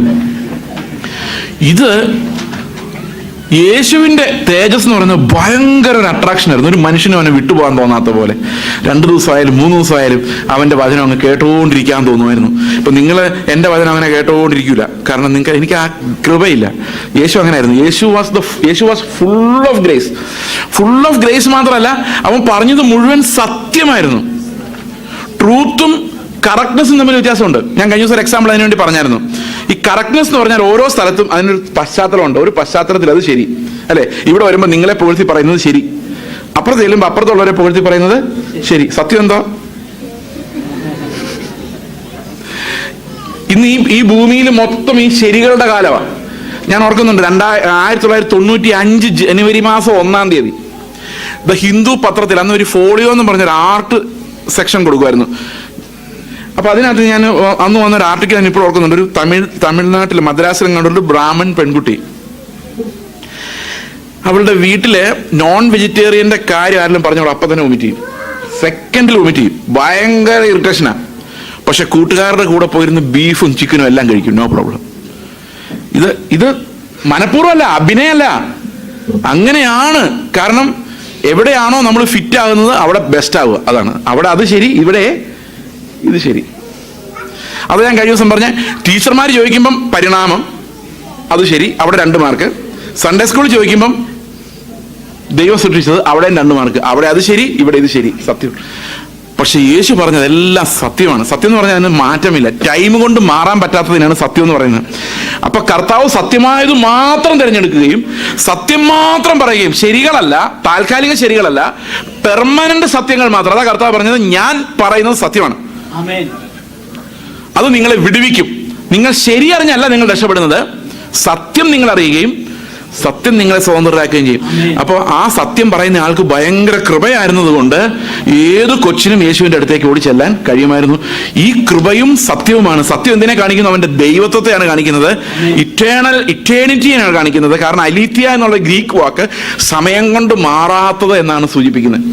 കൃപ എന്ന് പറഞ്ഞാൽ അവന്റെ മനോഹരത്വമാണ്. ഇത് രണ്ടും കൂടെ ഈ ശിഷ്യന്മാർ എപ്പോഴും കണ്ടോണ്ടിരിക്കുക. അവർ പറയാ, പിതാവിൽ നിന്ന് ഏകജാതനായവന്റെ തേജസ് ഞങ്ങൾ കണ്ടത് എങ്ങനെയാണ്? ഈ കൃപയാലാണ്. 16-ാം വാക്യം നോക്കിയേ. അവന്റെ കൃപയുടെ നിറവിൽ നിന്ന് നാം ഓരോരുത്തരും കൃപയുടെ മേൽ കൃപ പ്രാപിച്ചിരിക്കുന്നു എന്ന് പറഞ്ഞാൽ അതിനർത്ഥം യേശുവിന്റെ കൂടെ നമ്മൾ നടക്കുമ്പോൾ യേശു സംസാരിച്ച രീതി, യേശു ഓരോ പ്രശ്നങ്ങളെ സമീപിക്കുന്ന രീതി അല്ലെ. പണ്ടൊരു ബുക്ക് ഉണ്ടായിരുന്നു, കൊസുക്കി കൊയാമ എന്ന് പറഞ്ഞൊരു ജപ്പാൻ തിയോളജിയൻ എഴുതിയൊരു ബുക്ക്. എൻ്റെ പേര് 3 മൈൽ ആൻ അവർ ഗോഡ് എന്ന. 3 മൈൽ ആൻ അവർ ഗോഡ്. ഞാനിതിൻ്റെ ബുക്കിന്റെ കവർ മാത്രമേ കണ്ടിട്ടുള്ളൂ, മറിച്ചു പോലും നോക്കിയിട്ടില്ല. ഞങ്ങളുടെ ബൈബിൾ കോളേജിലെ ലൈബ്രറിയിൽ ബുക്ക് ഇരിപ്പുണ്ടായിരുന്നു. ഒരു ദിവസം ഞാൻ ഇങ്ങനെ ബസ്സിൽ പോകുമ്പോൾ ആലോചിക്കുന്നത്, എന്താ ഈ 3 mile an hour God, 100 mile an hour car അല്ലെ, 800 miles kilometres per hour aeroplane. പക്ഷെ ദൈവത്തിന്റെ സ്പീഡ് പറയാണ് എന്താ? 3 മൈൽ പെർ മണിക്കൂർ. എന്താ ഇങ്ങനെ പറഞ്ഞേക്കുന്നത്? പിന്നെയാണ് ഞാൻ ആലോചിക്കുന്നത്, 1 മണിക്കൂറിൽ 3 മൈൽ പോകുന്നത് എന്താ? 1 മണിക്കൂറിൽ 3 മൈൽ പോകുന്ന ആരാ? മനുഷ്യന്റെ സ്വാഭാവികമായ നടത്തത്തിന്റെ സ്പീഡ് അത് അല്ലേ. നമ്മൾ സ്വാഭാവിക സ്പീഡിൽ നടന്നാൽ 1 മണിക്കൂറിൽ 3 മൈൽ പോകും, അല്ല 5-5.5 കിലോമീറ്റർ പോകും. അതാണ് നമ്മുടെ സ്പീഡ്. ദൈവത്തിന്റെ സ്പീഡ് അത് തന്നെയാന്ന് പറഞ്ഞാൽ എന്താ അർത്ഥം? ദൈവം ആരുടെ സ്പീഡിൽ നടക്കുന്നു? നമ്മുടെ സ്പീഡിൽ നടക്കുന്നു. എന്തുകൊണ്ട് നടക്കുന്ന അറിയോ?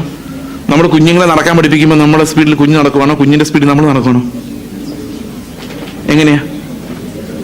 അപ്പൊ ദൈവം ചില പ്രശ്നങ്ങൾ നമ്മളെ പറത്തിക്കൊണ്ട് പോകാത്തത് എന്താ? ദൈവം നമ്മളെ കൈപിടിച്ചിട്ട് പറയും, നീ നടക്കുന്ന പുറകെ ഞാൻ നടക്കാം, ഞാൻ പോകുന്ന സ്പീഡിൽ നീ വരണ്ട.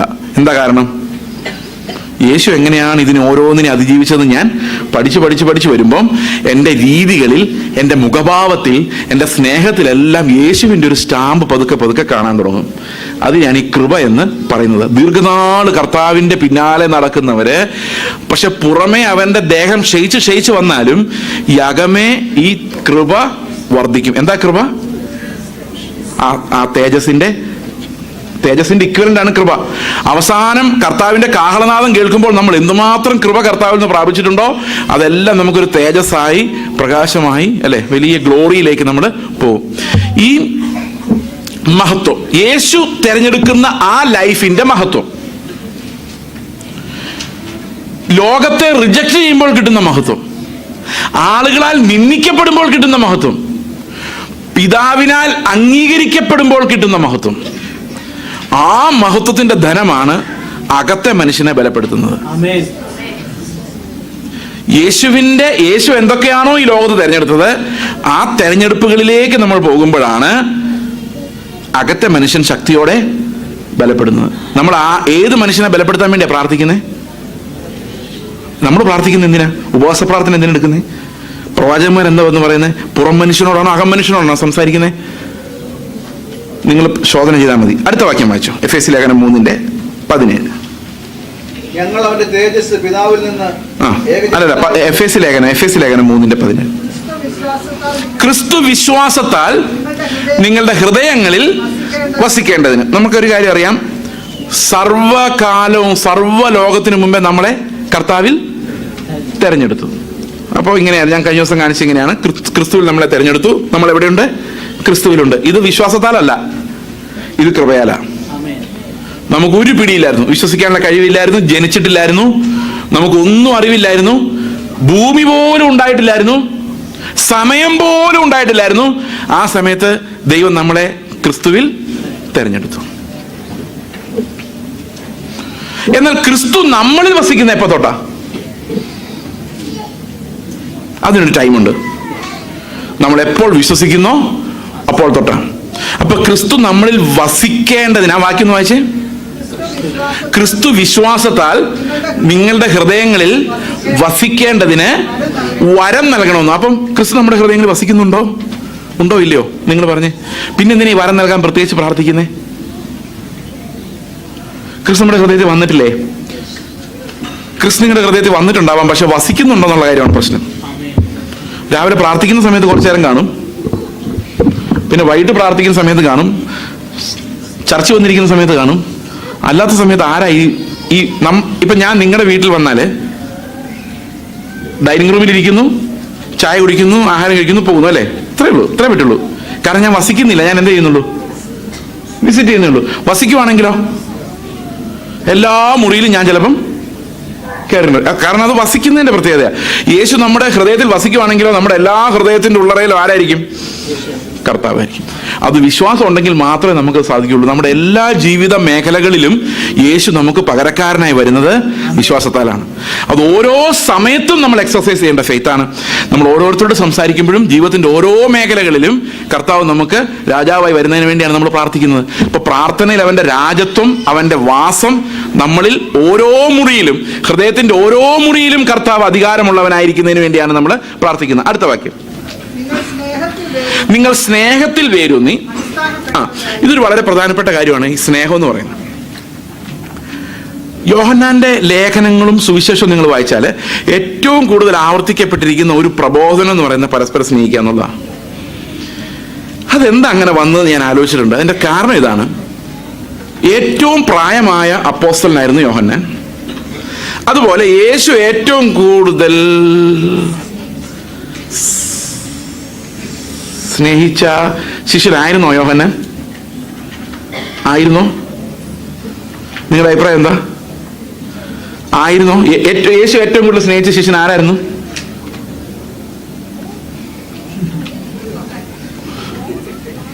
പറ. ആയിരുന്നോ? നോ. ആർക്ക് പറയാം? യോഹന്നാനല്ല. ആർക്ക് പറയാം? നോ. നിങ്ങളൊന്നും വിചാരിക്കില്ലെങ്കിൽ സത്യം തുറന്നു പറയാം, അത് ഞാനാ.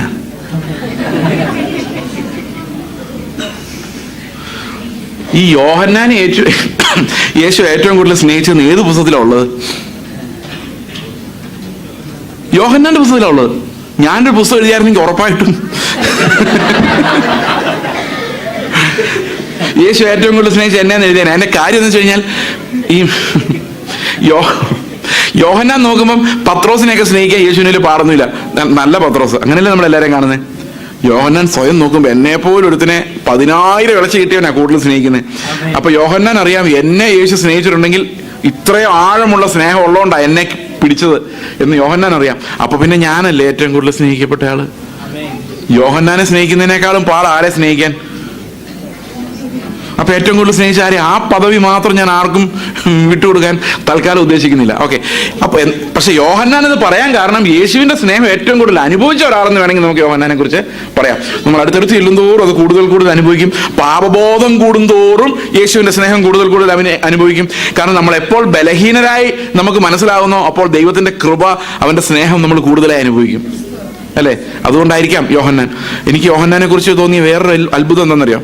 യോഹന്നാൻ എപ്പോഴും യേശുവിന്റെ നെഞ്ചോട് ചാരിയിരിക്കുന്ന ശിഷ്യനായിരുന്നു. ഏറ്റവും ബ്രോക്കൺ ആയിട്ടുള്ള ആൾ യോഹന്നാനായിരുന്നു ഞാൻ വിചാരിക്കാറുണ്ട്. അതിന്റെ കാര്യം വെച്ചാൽ നിങ്ങൾ ഒരുത്തൻ എന്നെ ഒറ്റിക്കൊടുക്കുമെന്ന് പറഞ്ഞപ്പോൾ യോഹന്നാൻ എന്താ പറഞ്ഞതറിയോ? അത് യൂദയായിരിക്കും എന്നല്ല പറഞ്ഞത്, അത് ഞാനാവോന്നാ. അതായത് ഇപ്പോൾ വരെ യേശു എന്നെ ഏറ്റവും കൂടുതൽ സ്നേഹിക്കുന്നു, ഞാനും അവനെ സ്നേഹിക്കുന്നു, അവൻ നെഞ്ചോട് ചേർന്നിരിക്കുന്നു. പക്ഷെ ഒരു 4 മണിക്കൂർ കഴിയുമ്പം ഈ ഞാൻ എഴുന്നേറ്റ് പോയി ഇവനെ ഒറ്റിക്കൊടുക്കുമോ എന്നൊരു ഭയം യോഹന്നാന്റെ ഉള്ളിൽ ഉണ്ടെന്ന് പറഞ്ഞാൽ യോഹന്നാനെ വലിയ ഭക്തനായിട്ടൊന്നും കാണുന്നില്ല. അതായത് എന്ത് തിന്മയും ചെയ്യാനുള്ള പൊട്ടൻഷ്യൽ നമ്മുടെ ഉള്ളിലുണ്ട്. അത് യോഹന്നാനെ തിരിച്ചറിയാൻ കിട്ടുമായിരുന്നു. അപ്പൊ യോഹന്നാൻ എന്തോരം ഉണ്ടെന്ന് യോഹന്നാൻ അറിയാം. ആ യോഹന്നാനെ ഇത്രയും സ്നേഹിക്കുന്ന യേശു, അപ്പം ഇത് 1 വർഷമല്ല, 2 വർഷമല്ല, 10 വർഷമല്ല, 50 വർഷമല്ല, ഏറ്റവും കുറഞ്ഞത് 60 വർഷം, 65 വർഷമെങ്കിലും യോഹന്നാൻ യേശുവിന്റെ പരിജ്ഞാനത്തിൽ നടന്ന് അവസാനം പറയാണ് സ്നേഹമാണ് എല്ലാം. കാരണം ഏറ്റവും ടോപ്പ് ക്വാളിറ്റിയിലേക്ക് യോഹന്നാൻ എത്തുന്ന സ്നേഹത്തിന് വേണ്ടിയാണ്. അപ്പൊ യേശുവിന്റെ കൂടെ ഒരാൾ 60 വർഷം നടന്നാൽ എന്ത് സംഭവിക്കും എന്നുള്ളതിന്റെ ഉത്തരമാണ് യോഹന്നാൻ. അതാണ് അതിന്റെ ക്ലൈമാക്സ്. നമ്മൾ ചിലപ്പോൾ ചില സാധനങ്ങളൊക്കെ വാങ്ങിക്കുമ്പോഴേ, ബൈക്ക് വാങ്ങിക്കും, അല്ലെങ്കിൽ കാർ വാങ്ങിക്കും, അല്ലെങ്കിൽ മൊബൈൽ ഫോൺ വാങ്ങിക്കുമ്പോൾ അതിന്റെ റിവ്യൂ ഉണ്ടാവും എവിടെയെങ്കിലും ഒക്കെ, അല്ലേ? പക്ഷെ ഒരു 10 വർഷം ഒരാൾ ഉപയോഗിച്ചിട്ട് റിവ്യൂ എഴുതുവാണെങ്കിൽ കുറച്ചുകൂടെ പ്രയോജനമല്ലേ? അപ്പൊ ഒരു 65 വർഷം യേശുവിന്റെ കൂടെ നടന്നാൽ എന്താകും ഫലം എന്നുള്ളതാണ് യോഹന്നാന്റെ ലേഖനം. അപ്പൊ അത് സ്നേഹത്തെക്കുറിച്ച് മാത്രമാണ് പറയുന്നത്. കാരണം ബാക്കി എല്ലാം ഇല്ലാതായി പോവാ, സ്നേഹം മാത്രം നിലനിൽക്കും. തികഞ്ഞ സ്നേഹത്തിലേക്കാണ് നമ്മൾ വളർന്ന് യേശുവിനെ പോലെ ആകുന്നത്. അതവിടെ പറഞ്ഞിരിക്കുന്നത്, നിങ്ങൾ സ്നേഹത്തിൽ വേരൂന്നി അടിസ്ഥാനപ്പെട്ടവരായി. അടുത്ത വാക്യം, വീതിയും നീളവും ഉയരവും ആഴവും എന്ന് സകല വിശുദ്ധന്മാരോടും കൂടെ ഗ്രഹിക്കാൻ. അതെന്താ സാധനം? നമ്മൾ എങ്ങനെയാ യേശുവിന്റെ സ്നേഹത്തിന്റെ നീളവും വീതി അറിയുന്നത്? ഇപ്പൊ സഭയിൽ ഒരു സഹോദരൻ ഇത്തിരി ഉടക്കുണ്ടാക്കുന്ന സഹോദരൻ വരുമ്പോഴാണ് നമ്മൾ അറിയുന്നത്, ഇത്രയും വീതിയായിരുന്നോ യേശുവിന്റെ സ്നേഹത്തിന് എന്നല്ലേ? അപ്പൊ അവനെ സ്നേഹിക്കുമ്പോൾ നമുക്കറിയാം യേശുവിന്റെ സ്നേഹത്തിന്റെ വീതി എന്താന്ന്. വേറൊരാള് മഹാദുർഗണം പിടിച്ച് എന്ത് പറഞ്ഞാലും അനുസരിക്കാത്ത ഒരാളായിരിക്കും. അവനെ യേശു സ്നേഹിച്ചെന്ന് മനസ്സിലാക്കുമ്പോഴാ, അവനെ ഞാനും കൂടെ സ്നേഹിക്കാൻ തുടങ്ങുമ്പോഴാ യേശു എന്താ ആഴത്തിലോട്ട് പോയിട്ടാണ് ഇവനെ സ്നേഹിച്ചതെന്ന്. അപ്പൊ ഒരു സഭയിൽ തന്നെ പലതരം വിശ്വാസികൾ വരുന്നത് എന്തിനാന്ന് മനസ്സിലായോ? എന്തിനാ? നമ്മുടെ സഭയിൽ നല്ല വിശ്വാസികൾ മാത്രം മതിയോ? എല്ലാരും നല്ല വിശ്വാസികളാകണം, പക്ഷെ ഇടയ്ക്കിടയ്ക്ക് ആരും വരും ഈ നമ്മുടെ സ്നേഹത്തിന്റെ പരിമിതികൾ വർദ്ധിപ്പിക്കാൻ വേണ്ടി. നമുക്ക് സ്നേഹിക്കാൻ പ്രയാസമുള്ളവർ നമ്മുടെ വീട്ടിലും സഭകളിലും എല്ലാം ദൈവം അയക്കും. അതിന് എന്തിനു വേണ്ടി അത് അയക്കുന്നത്? യേശു എങ്ങനെയാണ് ഈ പാപികളെ സ്നേഹിക്കുന്നത് നമുക്ക് മനസ്സിലാകാൻ വേണ്ടിയാണ്. ആ പരിജ്ഞാനം നമുക്കുണ്ടാകാൻ വേണ്ടി. അടുത്ത വാക്യം, പരിജ്ഞാനത്തെ കവിയുന്ന ക്രിസ്തുവിന്റെ സ്നേഹത്തെ അറിയുവാനും പ്രാപ്തരാവുകയും. ഈ പരിജ്ഞാനത്തെ കവിയുന്ന സ്നേഹം എന്ന് പറഞ്ഞാൽ എന്താ അർത്ഥം? എന്നോട് ഒരാൾ കഴിഞ്ഞ ദിവസം പറഞ്ഞ, ചേസ് ബ്രദർ ഈ ആൾക്കാർ പറ്റിക്കും. ഞാൻ പറഞ്ഞു എന്താ ഉദ്ദേശം? അതെ, ആൾക്കാരെ വിവേചിക്കണം. ആൾക്കാരെ വിവേചിച്ചേ നമ്മൾ സ്നേഹിക്കാവൂ. സമ്മതിച്ചോ? നിങ്ങൾ എഗ്രി ചെയ്യുന്നുണ്ടോ എന്നോട്? അവൻ പറ്റിക്കും എന്ന് പറഞ്ഞാൽ പറ്റിക്കും, അതുകൊണ്ട് അവനെ സ്നേഹിക്കുന്നത് സൂക്ഷിച്ചു വേണം. ഞാൻ പറഞ്ഞു, ലോകത്ത് ഈ 45 വയസ്സിനിടയിൽ എന്നെ ഒരാളും പറ്റിച്ചിട്ടില്ല. സത്യമാണ്. എന്തുകൊണ്ടാണെന്നറിയോ? ഒന്നാമത്തെ കാര്യം, ദൈവം അറിയാതെ ഒരുത്തിനും എന്നെ പറ്റിക്കാൻ പറ്റിയില്ല. രണ്ടാമത്തെ കാര്യം, പറ്റിക്കുമെന്ന് പ്രതീക്ഷിച്ചുകൊണ്ട് തന്നെയാണ് അവൻ ഇടപെടുന്നത്. അപ്പൊ അവന് പറ്റിച്ചു എന്ന് അവന് വിചാരിക്കാൻ പറ്റിയല്ല. മനസ്സിലാകുന്നുണ്ടോ? പറ്റിക്കാനുള്ള പൊട്ടൻഷ്യൽ അവനുണ്ട്, പക്ഷെ എന്നാലും എന്റെ പരിജ്ഞാനത്തിനപ്പുറത്ത് അവനെ സ്നേഹിക്കാൻ പറ്റുന്നുണ്ടെന്നുള്ളതാണ് എന്നോട് കർത്താവ് വെച്ചേക്കുന്ന ചലഞ്ച്. അവൻ പറ്റിക്കുമായിരിക്കും, ചിലപ്പോൾ കൊല്ലുമായിരിക്കും, ചിലപ്പോൾ ഭയങ്കര മണ്ടത്തരമായിരിക്കും. പക്ഷെ മനുഷ്യന്റെ പരിജ്ഞാനം എന്ത് പറയുന്നോ അതിനെ കവിയുന്ന ഒരു ദൈവത്തിന്റെ സ്നേഹം എൻ്റെ ഉള്ളിൽ ഉണ്ടാകണം. നിങ്ങൾക്ക് ഇത് ഇഷ്ടപ്പെടുന്നുണ്ടെന്ന് എനിക്കറിയാൻ മേല. ആ സ്നേഹം നമ്മൾ പ്രാക്ടീസ് ചെയ്യണം. ഇതിനൊക്കെ വേണ്ടിയാ പ്രാർത്ഥിക്കുന്നത്. കർത്താവെ, ഈ സ്നേഹം എൻ്റെ ഉള്ളില് തരണമേ. ഈ നീളവും ഉയരവും ആഴവും വീതിയും എന്താന്ന് എൻ്റെ കുടുംബത്തിലും എൻ്റെ സഭയിലും തിരിച്ചറിയാൻ എന്നെ സഹായിക്കണമേ. അടുത്ത വാക്യം, ദൈവത്തിന്റെ എല്ലാ നിറവിനാലും നിറഞ്ഞു വരാൻ എന്നെ സഹായിക്കണമേ. പ്രാർത്ഥനയായോ? ഇത് എത്ര പ്രാർത്ഥിച്ചാലും തീരാത്തൊരു പ്രാർത്ഥനയാണ്. എത്ര പ്രാർത്ഥിച്ചാലും തീരത്തില്ല. നമ്മുടെ അകത്തെ മനുഷ്യന് വേണ്ടിയുള്ള പ്രാർത്ഥന, ആത്മാവിന്റെ നിറവിന് വേണ്ടിയുള്ള പ്രാർത്ഥന, യേശുവിന്റെ പരിജ്ഞാനത്തിന് വേണ്ടിയുള്ള പ്രാർത്ഥന, ഇതൊരിക്കലും തീരത്തില്ല. ഇനി പ്രാർത്ഥനയിലേക്ക് നമുക്ക് മടങ്ങി വരാം. അതിന് മുമ്പ് ആരാധന എന്താണെന്നുള്ളത് നമുക്ക് നോക്കാം. ഈ ആരാധന എന്ന് പറയുന്നത് ഞാൻ പലപ്പോഴും പെന്തക്കോസ്റ്റ് ചർച്ചുകളിൽ ചെല്ലുമ്പോൾ ആരാധനയെക്കുറിച്ച് നമ്മൾ ആരാധിക്കുന്നവരാണെന്ന് എല്ലാവരും വിചാരിച്ചിരിക്കുന്നത്. പക്ഷെ ആരാധിക്കാൻ ഒട്ടും അറിയാൻ വയ്യാത്ത ഗ്രൂപ്പുകളിലൊന്നാണ് ഈ പെന്തക്കോസ്തുകാരെന്ന് ഞാൻ പലപ്പോഴും ചിന്തിച്ചിട്ടുണ്ട്. യെശയ്യാവിന്റെ പ്രവചന പുസ്തകം 6-ാം അധ്യായം നമ്മൾ നോക്കുമ്പോൾ അവിടെ ദൂതന്മാരുടെ ഒരു വർഷിപ്പ് നമുക്ക് കാണാം. അത് വർഷിപ്പ് എന്നതിനെ വിളിക്കാമോ എന്ന് എനിക്കറിയാൻ വയ്യ. കാരണം ആ ഭാഗം നമുക്കൊന്ന് നോക്കാം. ഉസിയ രാജാവ് മരിച്ച ആണ്ടിൽ കർത്താവ് ഉയർന്നും പൊങ്ങിയുമുള്ള സിംഹാസനത്തിൽ ഇരിക്കുന്നു ഞാൻ കണ്ടു. അവന്റെ വസ്ത്രത്തിന്റെ വിളിമ്പുകൾ മന്ദിരത്തെ നിറച്ചിരുന്നു. സാറാപ്പുകൾ അവന് ചുറ്റും നിന്ന് ഓരോരുത്തരും 6 ചിറകുണ്ടായിരുന്നു. 2 കൊണ്ട് അവർ മുഖം മൂടി, 2 കൊണ്ട് കാൽ മൂടി, 2 കൊണ്ട് പറന്ന് ഒരുത്തനോട് ഒരുത്തൻ സൈന്യങ്ങളുടെ യഹോവ പരിശുദ്ധൻ പരിശുദ്ധൻ പരിശുദ്ധൻ, സർവ്വഭൂമിയും അവന്റെ മഹത്വം കൊണ്ട് നിറഞ്ഞിരിക്കുന്നു. എന്താ അവർ ആരാധിക്കുന്നേ? സൈന്യങ്ങളുടെ ദൈവമായ കർത്താവ് പരിശുദ്ധൻ പരിശുദ്ധൻ പരിശുദ്ധൻ. ഇതാണ് ആരാധന. അതിനൊരു കാരണമുണ്ട്. ഇവർ ആരാധിക്കുമ്പോൾ ശ്രദ്ധിച്ചിട്ടുണ്ടോ? കണ്ണു മൂടിയ. ആരെ കാണുന്നില്ല? ആരെയാണോ ആരാധിക്കുന്നത് അവനെ കാണുന്നില്ല. ഓക്കെ, കാലും മൂടിയിരിക്കുകയാണ്. കാരണം ഇവരുടെ നടപ്പ് ആരെയും കാണിക്കുന്നില്ല. 3, അവര് ദൈവത്തോടൊന്നും പറയുന്നില്ല. ഒരുത്തൻ മറ്റൊരുത്തനോടാ പറയുന്നത്. എന്താ പറയുന്നത്? അവിടെ ഇരിക്കുന്ന പരിശുദ്ധനെ അബദ്ധത്തിൽ പോലും നോക്കിപ്പോയേക്കല്ലെന്ന. അങ്ങനെയല്ലേ പറയുന്നേ? അവൻ പരിശുദ്ധൻ പരിശുദ്ധൻ പരിശുദ്ധൻ, കണ്ണു മൂടിക്കൊണ്ടാ പറയുന്നത്. അങ്ങോട്ട് നോക്കാൻ ഭയമാണ്. അതിനൊരു കാരണമുണ്ട്. അവരുടെ മനസ്സിലുണ്ട് വാഴ്ച കാത്തുകൊള്ളാത്ത ദൂതന്മാരെ യാതൊരു കരുണയുമില്ലാതെ തള്ളിക്കളയാൻ അധികാരമുള്ളവനാണ് ആര്? ഇരിക്കുന്ന പരിശുദ്ധനായ ദൈവം. അവന്റെ മുൻപിൽ യാതൊരു ചിന്തകൾ പോലും തെറ്റായി വരാൻ പാടില്ല. അത്ര പെർഫെക്റ്റ് ആയിരിക്കണം. അതുകൊണ്ടാണ് അവർ കണ്ണു മൂടി കാല് മൂടി. ഒരുത്തൻ വേറൊരുത്തനോട് ദൈവത്തിന്റെ മുഖത്ത് നോക്കാൻ അവർ അധികാരമില്ല അവിടെ. അങ്ങനെയാണ് പഴയ നിയമത്തിൽ നമ്മൾ കാണുന്നത്. പഴയ നിയമത്തിൽ ആരാധനയ്ക്ക് എല്ലാം മറയുണ്ട്. എന്നാൽ പുതിയ നിയമത്തിലെ ഒരു ആരാധനയുടെ ഒരു പിക്ചർ നമുക്ക് നോക്കാം. അത് വെളിപ്പാട് പുസ്തകത്തിലാണ്. വെളിപ്പാട് പുസ്തകം 5-ാം അധ്യായം നോക്കിക്കേ. വെളിപ്പാട് പുസ്തകം 5-ലുള്ള ആരാധന എന്താണെന്ന് വായിക്കാം. 9-ാം വാക്യം. പുസ്തകം വാങ്ങുവാനും അതിന്റെ മുദ്ര പൊട്ടിപ്പാനും നീ യോഗ്യൻ. യേശുവിനോട് പറയുന്നതാണ്. നീ അറുക്കപ്പെട്ടു, നിന്റെ രക്തം കൊണ്ട് സർവഗോത്രത്തിലും ഭാഷയിലും വംശത്തിലും ജാതിയിലും നിന്നുള്ളവരെ ദൈവത്തിനായി വിലയ്ക്ക് വാങ്ങി ഞങ്ങളുടെ ദൈവത്തിന് അവരെ രാജ്യവും പുരോഹിതന്മാരും ആക്കി വെച്ചു. അവർ ഭൂമിയിൽ വാഴുന്നു എന്നൊരു പുതിയ പാട്ട് അവർ പാടുന്നു. അല്ലേ? താഴോട്ട് വായിക്കുമ്പം 12-ാം വാക്യം. അവർ അത്യുച്ചത്തിൽ അറുക്കപ്പെട്ട കുഞ്ഞാട് ശക്തിയും ധനവും ജ്ഞാനവും ബലവും ബഹുമാനവും മഹത്വവും സ്തോത്രവും ലഭിപ്പാൻ യോഗ്യൻ എന്ന് പറഞ്ഞു. സ്വർഗത്തിലും ഭൂമിയിലും ഭൂമിക്ക് താഴെ ഭൂമിക്ക് കീഴിലും സമുദ്രത്തിലുമുള്ള സകല സൃഷ്ടിയും അവയിലുള്ളതൊക്കെയും സിംഹാസനത്തിലിരിക്കുന്നവനും കുഞ്ഞാടിനും സ്തോത്രവും ബഹുമാനവും മഹത്വവും ബലവും എന്നേക്കും ഉണ്ടാകട്ടെ എന്ന് പറയുന്നത് ഞാൻ കേട്ടു. സകല ജീവികളും ആമേൻ എന്ന് പറഞ്ഞു. മൂപ്പന്മാർ വീണ് നമസ്കരിച്ചു. ഇതാണ് പുതിയ നിയമത്തിൽ നമ്മൾ കാണുന്ന ആരാധന. ഈ ആരാധനയ്ക്ക് ഒരു അടിസ്ഥാനമുണ്ട്. ദൂതന്മാർ അതുവരെ കണ്ടിരുന്നത് എന്താണ്? പരിശുദ്ധനായ ദൈവം, പാപികളെ ശിക്ഷിക്കുന്ന ദൈവം, തെറ്റായ ഒരു കാര്യത്തിന് ദൂതന്മാർ ഇടപെടുമ്പോൾ പോലും അവരെ കഠിനമായി ശിക്ഷിച്ച് വെട്ടിക്കളയുന്ന ദൈവം. ഇപ്പോൾ അവർ ഒരു അത്ഭുത കാഴ്ച കാണുകയാണ്. കാരണം ദൂതന്മാർ തെറ്റിപ്പോയപ്പോൾ അവരെ രക്ഷിക്കാൻ ദൈവം ഇറങ്ങി ചെന്നില്ല. എന്നാൽ വെറും പുഴുക്കളെ പോലെയുള്ള മനുഷ്യർ പാപം ചെയ്ത് നശിക്കാൻ തുടങ്ങിയപ്പോൾ ദൈവം തന്നെ ആ പുഴുവിനെ പോലുള്ള ഒരു മനുഷ്യൻ രൂപമെടുത്ത് ഈ ഭൂമിയിലേക്ക് ഇറങ്ങി വന്ന് അവർക്ക് വേണ്ടി മരിക്കുന്ന ഒരു അത്ഭുത കാഴ്ചയാണ് ഈ ദൂതന്മാർ കാണുന്നത്. അതുപോലൊന്നും അവർ അതിനു മുമ്പ് കണ്ടിട്ടില്ല. ഇങ്ങനെ യേശു നമുക്ക് വേണ്ടി ഇറങ്ങി വന്ന് ഈ ഭൂമിയിൽ മരിച്ച് പുനരുത്ഥാനം ചെയ്ത ദൂതന്മാർ ഇങ്ങനെ ഉറ്റു നോക്കിക്കൊണ്ടിരിക്കുക. അവർ പറയും, എന്താ ഈ ദൈവം ചെയ്യുന്നത്? ഇത്രയും മഹത്വത്തിലിരുന്ന കർത്താവ് എങ്ങനെയായി പുഴുക്കൾക്ക് വേണ്ടി പോയി മരിക്കുന്നത്? അവരെ എങ്ങനെ രക്ഷിച്ചുകൊണ്ട് വന്നത്? ആ ഒരു ഭയങ്കര അത്ഭുതം കണ്ടിട്ടാണ് ഇപ്പൊ ദൂതന്മാർ പാടും ഒരു പുതിയ പാട്ട്. അതുവരെ അവർക്ക് പാടാൻ പറ്റാതിരുന്ന ഒരു പുതിയ പാട്ട് അവരെന്തിനെ കണ്ടോണ്ടാ പാടുന്നേ? നമ്മളെ കണ്ടോണ്ടാ പാടുന്നേ. ഈ ഭൂമിയിലുള്ള നമ്മളെ കണ്ടോണ്ട് സ്വർഗത്തിലിരുന്ന് അവർ പാടുക നമ്മളെ ഓർത്തോണ്ട്. നമ്മൾ എന്താ പാടുന്നേ? ഇന്നലെ വരെ നടത്തിയ ദൈവം, ഇന്നലെ ഞങ്ങൾക്ക് വണ്ടി തന്ന ദൈവം, ഇന്നലെ ഞങ്ങൾക്ക് ജോലി തന്ന ദൈവം. ദൂതന്മാരെന്താ പറഞ്ഞോണ്ടിരിക്കുന്നേ? വ്യത്യാസം മനസ്സിലായ? പുതിയ നിയമ ആരാധനയുടെ വ്യത്യാസം എന്താന്ന്? ആരാധിക്കാൻ നമ്മൾ വാ തുറന്ന് കർത്താവിനോട് പറയേണ്ട ഒരു ആരാധനയുണ്ട്. കർത്താവെ, യാതൊരു യോഗ്യതയും ഇല്ലാതിരുന്ന എനിക്ക് വേണ്ടി നിന്റെ യോഗ്യതയാൽ നീ ഈ ഭൂമിയിലേക്ക് ഇറങ്ങി വന്ന് ഞാൻ കൊള്ളേണ്ട ഓരോ അടിയും നീ കൊണ്ട് ഞാൻ അനുഭവിക്കേണ്ട ശിക്ഷയെല്ലാം നീ അനുഭവിച്ച് നിന്റെ അവകാശങ്ങളെല്ലാം നീ എനിക്ക് തന്നതുകൊണ്ട് മാത്രമാണ് ഞാനിവിടെ ഇരിക്കുന്നത്. എല്ലാ യോഗ്യതയും നിനക്കുള്ളതാണ്. നിനക്കാണ് സകല മഹത്വവും സ്തുതിയും യോഗ്യമായിട്ടുള്ളത് എന്നെങ്കിലും പറഞ്ഞിട്ടുണ്ടോ? എപ്പോഴാണ് ഇത് പറയുന്നത്? ഇതാണ് ആരാധന എന്ന് പറയുന്നത്.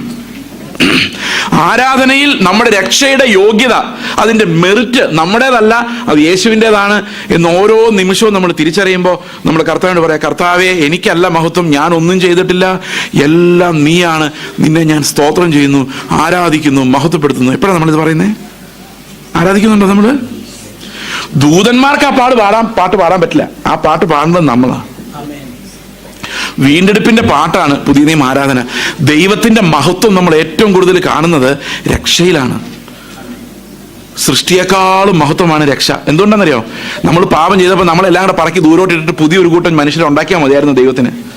പക്ഷെ ദൈവം അല്ലേ അങ്ങനെ ചെയ്താലും ദൂതന്മാരെന്ത് പറഞ്ഞാലെന്നറിയോ? ഇപ്പം കുറേ പാപികളായ മനുഷ്യർ ലോകത്തുണ്ട്, അവരെല്ലാം പാപം ചെയ്തുകൊണ്ടിരിക്കുകയാണ്. ദൈവം തീരുമാനിക്കാൻ എല്ലാത്തിനും കൂടെ തൂത്തുപറക്കി നരകത്തിലോട്ട് ഇട്ടിട്ട് പുതിയ ഒരെണ്ണത്തിനെ സൃഷ്ടിച്ചേക്കാം എന്ന് വിചാരിച്ചെങ്കിൽ ദൂതന്മാർ പാടിയനെ, ഓ ദൈവം എത്ര ഭയങ്കരനാന്ന് നോക്കി, എത്ര നീതിമാനാ, ഇവന്മാരെ ഒരെണ്ണത്തിനെ പോലും സ്വർഗത്തിൽ കയറ്റാത്ത ദൈവം എത്ര വിശുദ്ധനാന്നേ പാടുള്ളൂ അല്ലേ? പക്ഷെ ഇപ്പൊ എന്താ പാടുന്നത്?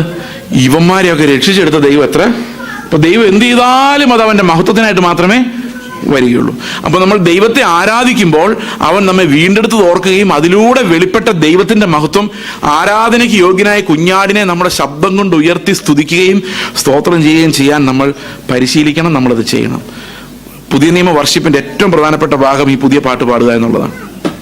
ഇപ്പൊ പ്രാർത്ഥനയെക്കുറിച്ചും ആരാധനയെക്കുറിച്ചും വളരെ വളരെ ചെറിയ കാര്യങ്ങൾ മാത്രം ഞാൻ ഒരു കാര്യം കൂടെ പറഞ്ഞ് ഞാനിത് അവസാനിപ്പിക്കാൻ ആഗ്രഹിക്കുകയാണ്. എഫേസ്യ ലേഖനം 4-ാം അധ്യായത്തിലേക്ക് നമുക്ക് വരാം.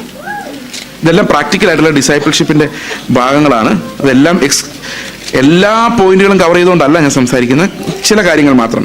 എഫേസ്യ ലേഖനം 4-ാം അധ്യായത്തിന്റെ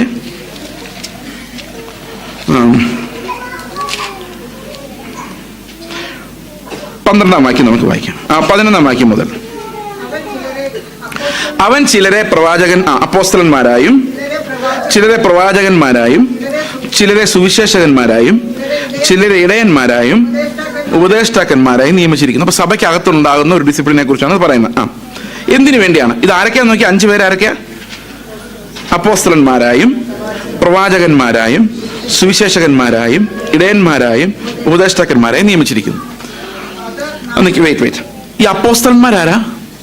ഇന്ന് അപ്പോസ്തലന്മാരുണ്ടോ?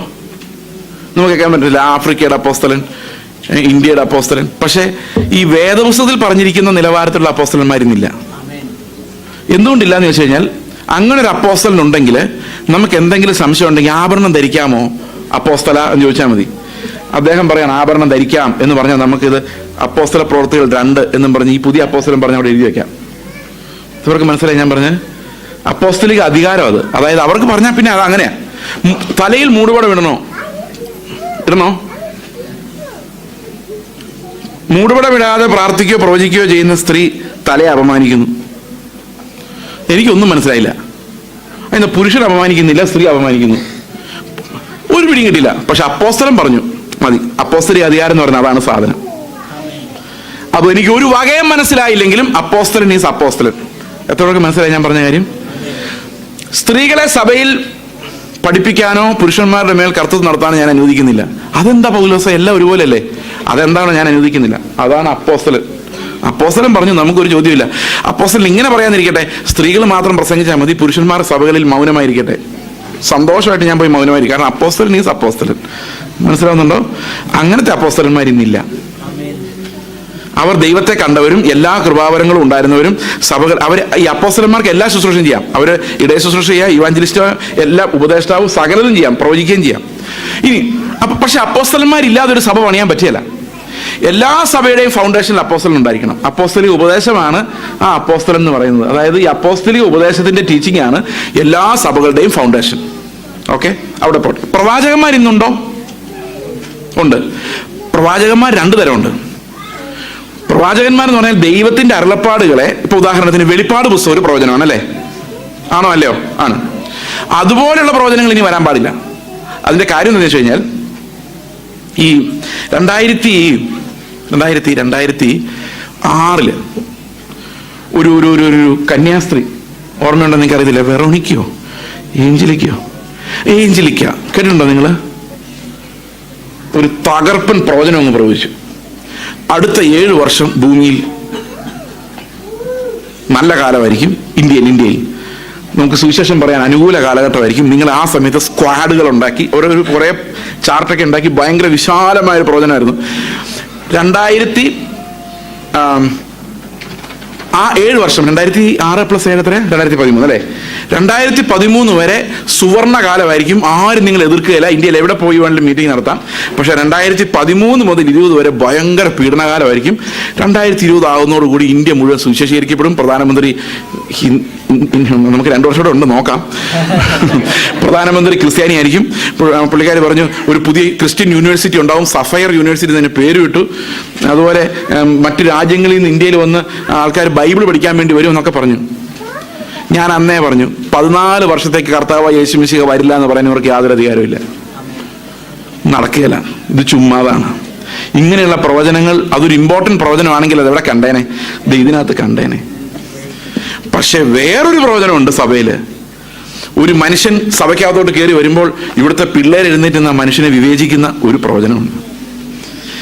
എത്ര പറഞ്ഞാലും മനസ്സിലാകാത്ത എന്നോട് ഇതാണ് ദൈവത്തിന്റെ ഇഷ്ടം, നിന്നെക്കുറിച്ച് ദൈവത്തിന്റെ ആത്മാവ് ഇത് പറയുന്നു, നീ ഇന്ന രീതിയിൽ കറക്റ്റ് ചെയ്യപ്പെടണം എന്ന് പറയുന്നൊരു പ്രവചനമുണ്ട്.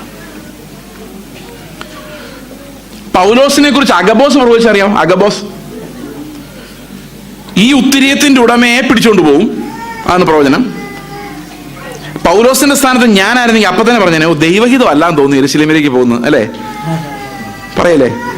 അഗബോസ് എന്താ പറഞ്ഞത്?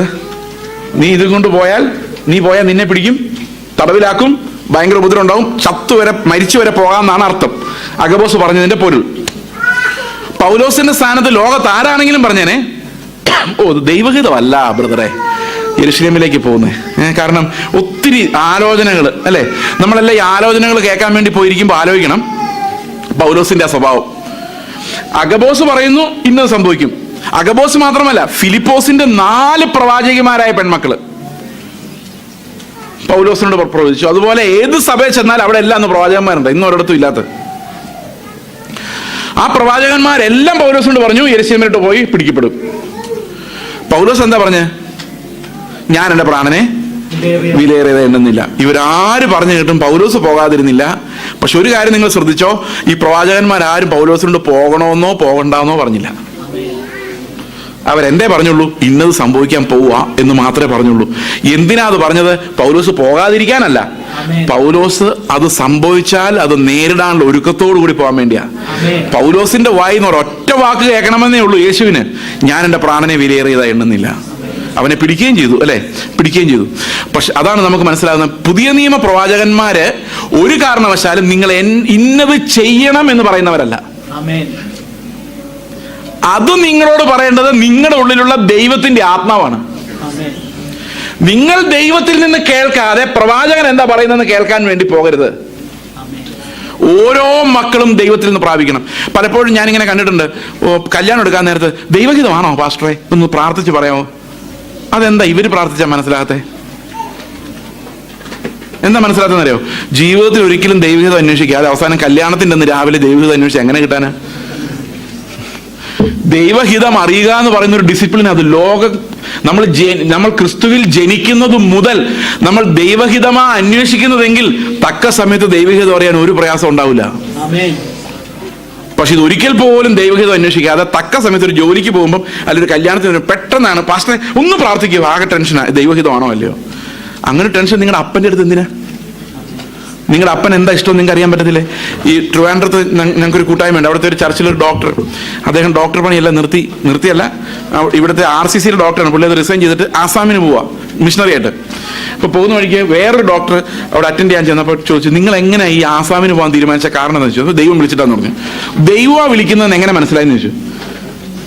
ഈ ചോദിച്ച ആളുടെ സൈക്കാട്രിസ്റ്റാണ്. അപ്പൊ ഈ പുള്ളി പറഞ്ഞു, ഏത് വലിയ ജനക്കൂട്ടത്തിന് നടുവിനാണെങ്കിലും അപ്പം വിളിച്ചാൽ നമുക്ക് മനസ്സിലാവില്ലെന്ന് ചോദിച്ചു. ഇതെങ്ങനെ മനസ്സിലാകുന്ന അപ്പന്റെ ശബ്ദം? എൻ്റെ അപ്പന്റെ ശബ്ദം ഏത് രാത്രി എനിക്ക് തിരിച്ചറിയാം. കേട്ടാ മനസ്സിലാകുന്നല്ലേ? മനസ്സിലാവുന്നുണ്ടോ? അപ്പൊ ദൈവത്തിൽ നിന്ന് കേൾക്കാൻ നമ്മൾ കഴിഞ്ഞാൽ, പ്രവാചകന്മാർ വന്ന് പറയും, എന്ത് പറയും? നീ ആ പോകുന്ന വഴിയിൽ കല്ലുണ്ട് മുള്ളുണ്ട് എന്ന് പറഞ്ഞാൽ അതിനർത്ഥം എന്താ? കർത്താവ് ഉണ്ടെന്നുള്ള വിശ്വാസത്തോടെ ധൈര്യമായിട്ട് പോകാൻ വേണ്ടിയാ. അല്ലാതെ നമ്മുടെ ഡയറക്ഷൻ തീരുമാനിക്കേണ്ട ദൈവമാണ്, മനുഷ്യരല്ല. പഴയ നിയമ പ്രവചനം അങ്ങനല്ല. പഴയ നിയമ യുദ്ധത്തിന് പോണോ വേണ്ടയോ? കാരണം അവർക്ക് അകത്ത് ആത്മാവ് ഒന്നും വെളിപ്പെടുത്തുന്നില്ല. എന്നാൽ പുതിയ നിയമ വിശ്വാസിക്ക് ദൈവത്തിന്റെ ആത്മാവ് അവരുടെ ഉള്ളിൽ ആ വെളിപ്പാട് നൽകണം. ഞാൻ എന്താ ചെയ്യേണ്ടത്, എങ്ങനെയാ ജീവിക്കേണ്ടത്, ഏത് വഴിക്കാ പോകേണ്ടത്. അടുത്ത വാക്യം, അടുത്ത ആള് ആരാ? പ്രവചനം കഴിഞ്ഞാൽ പിന്നെ ആരാ?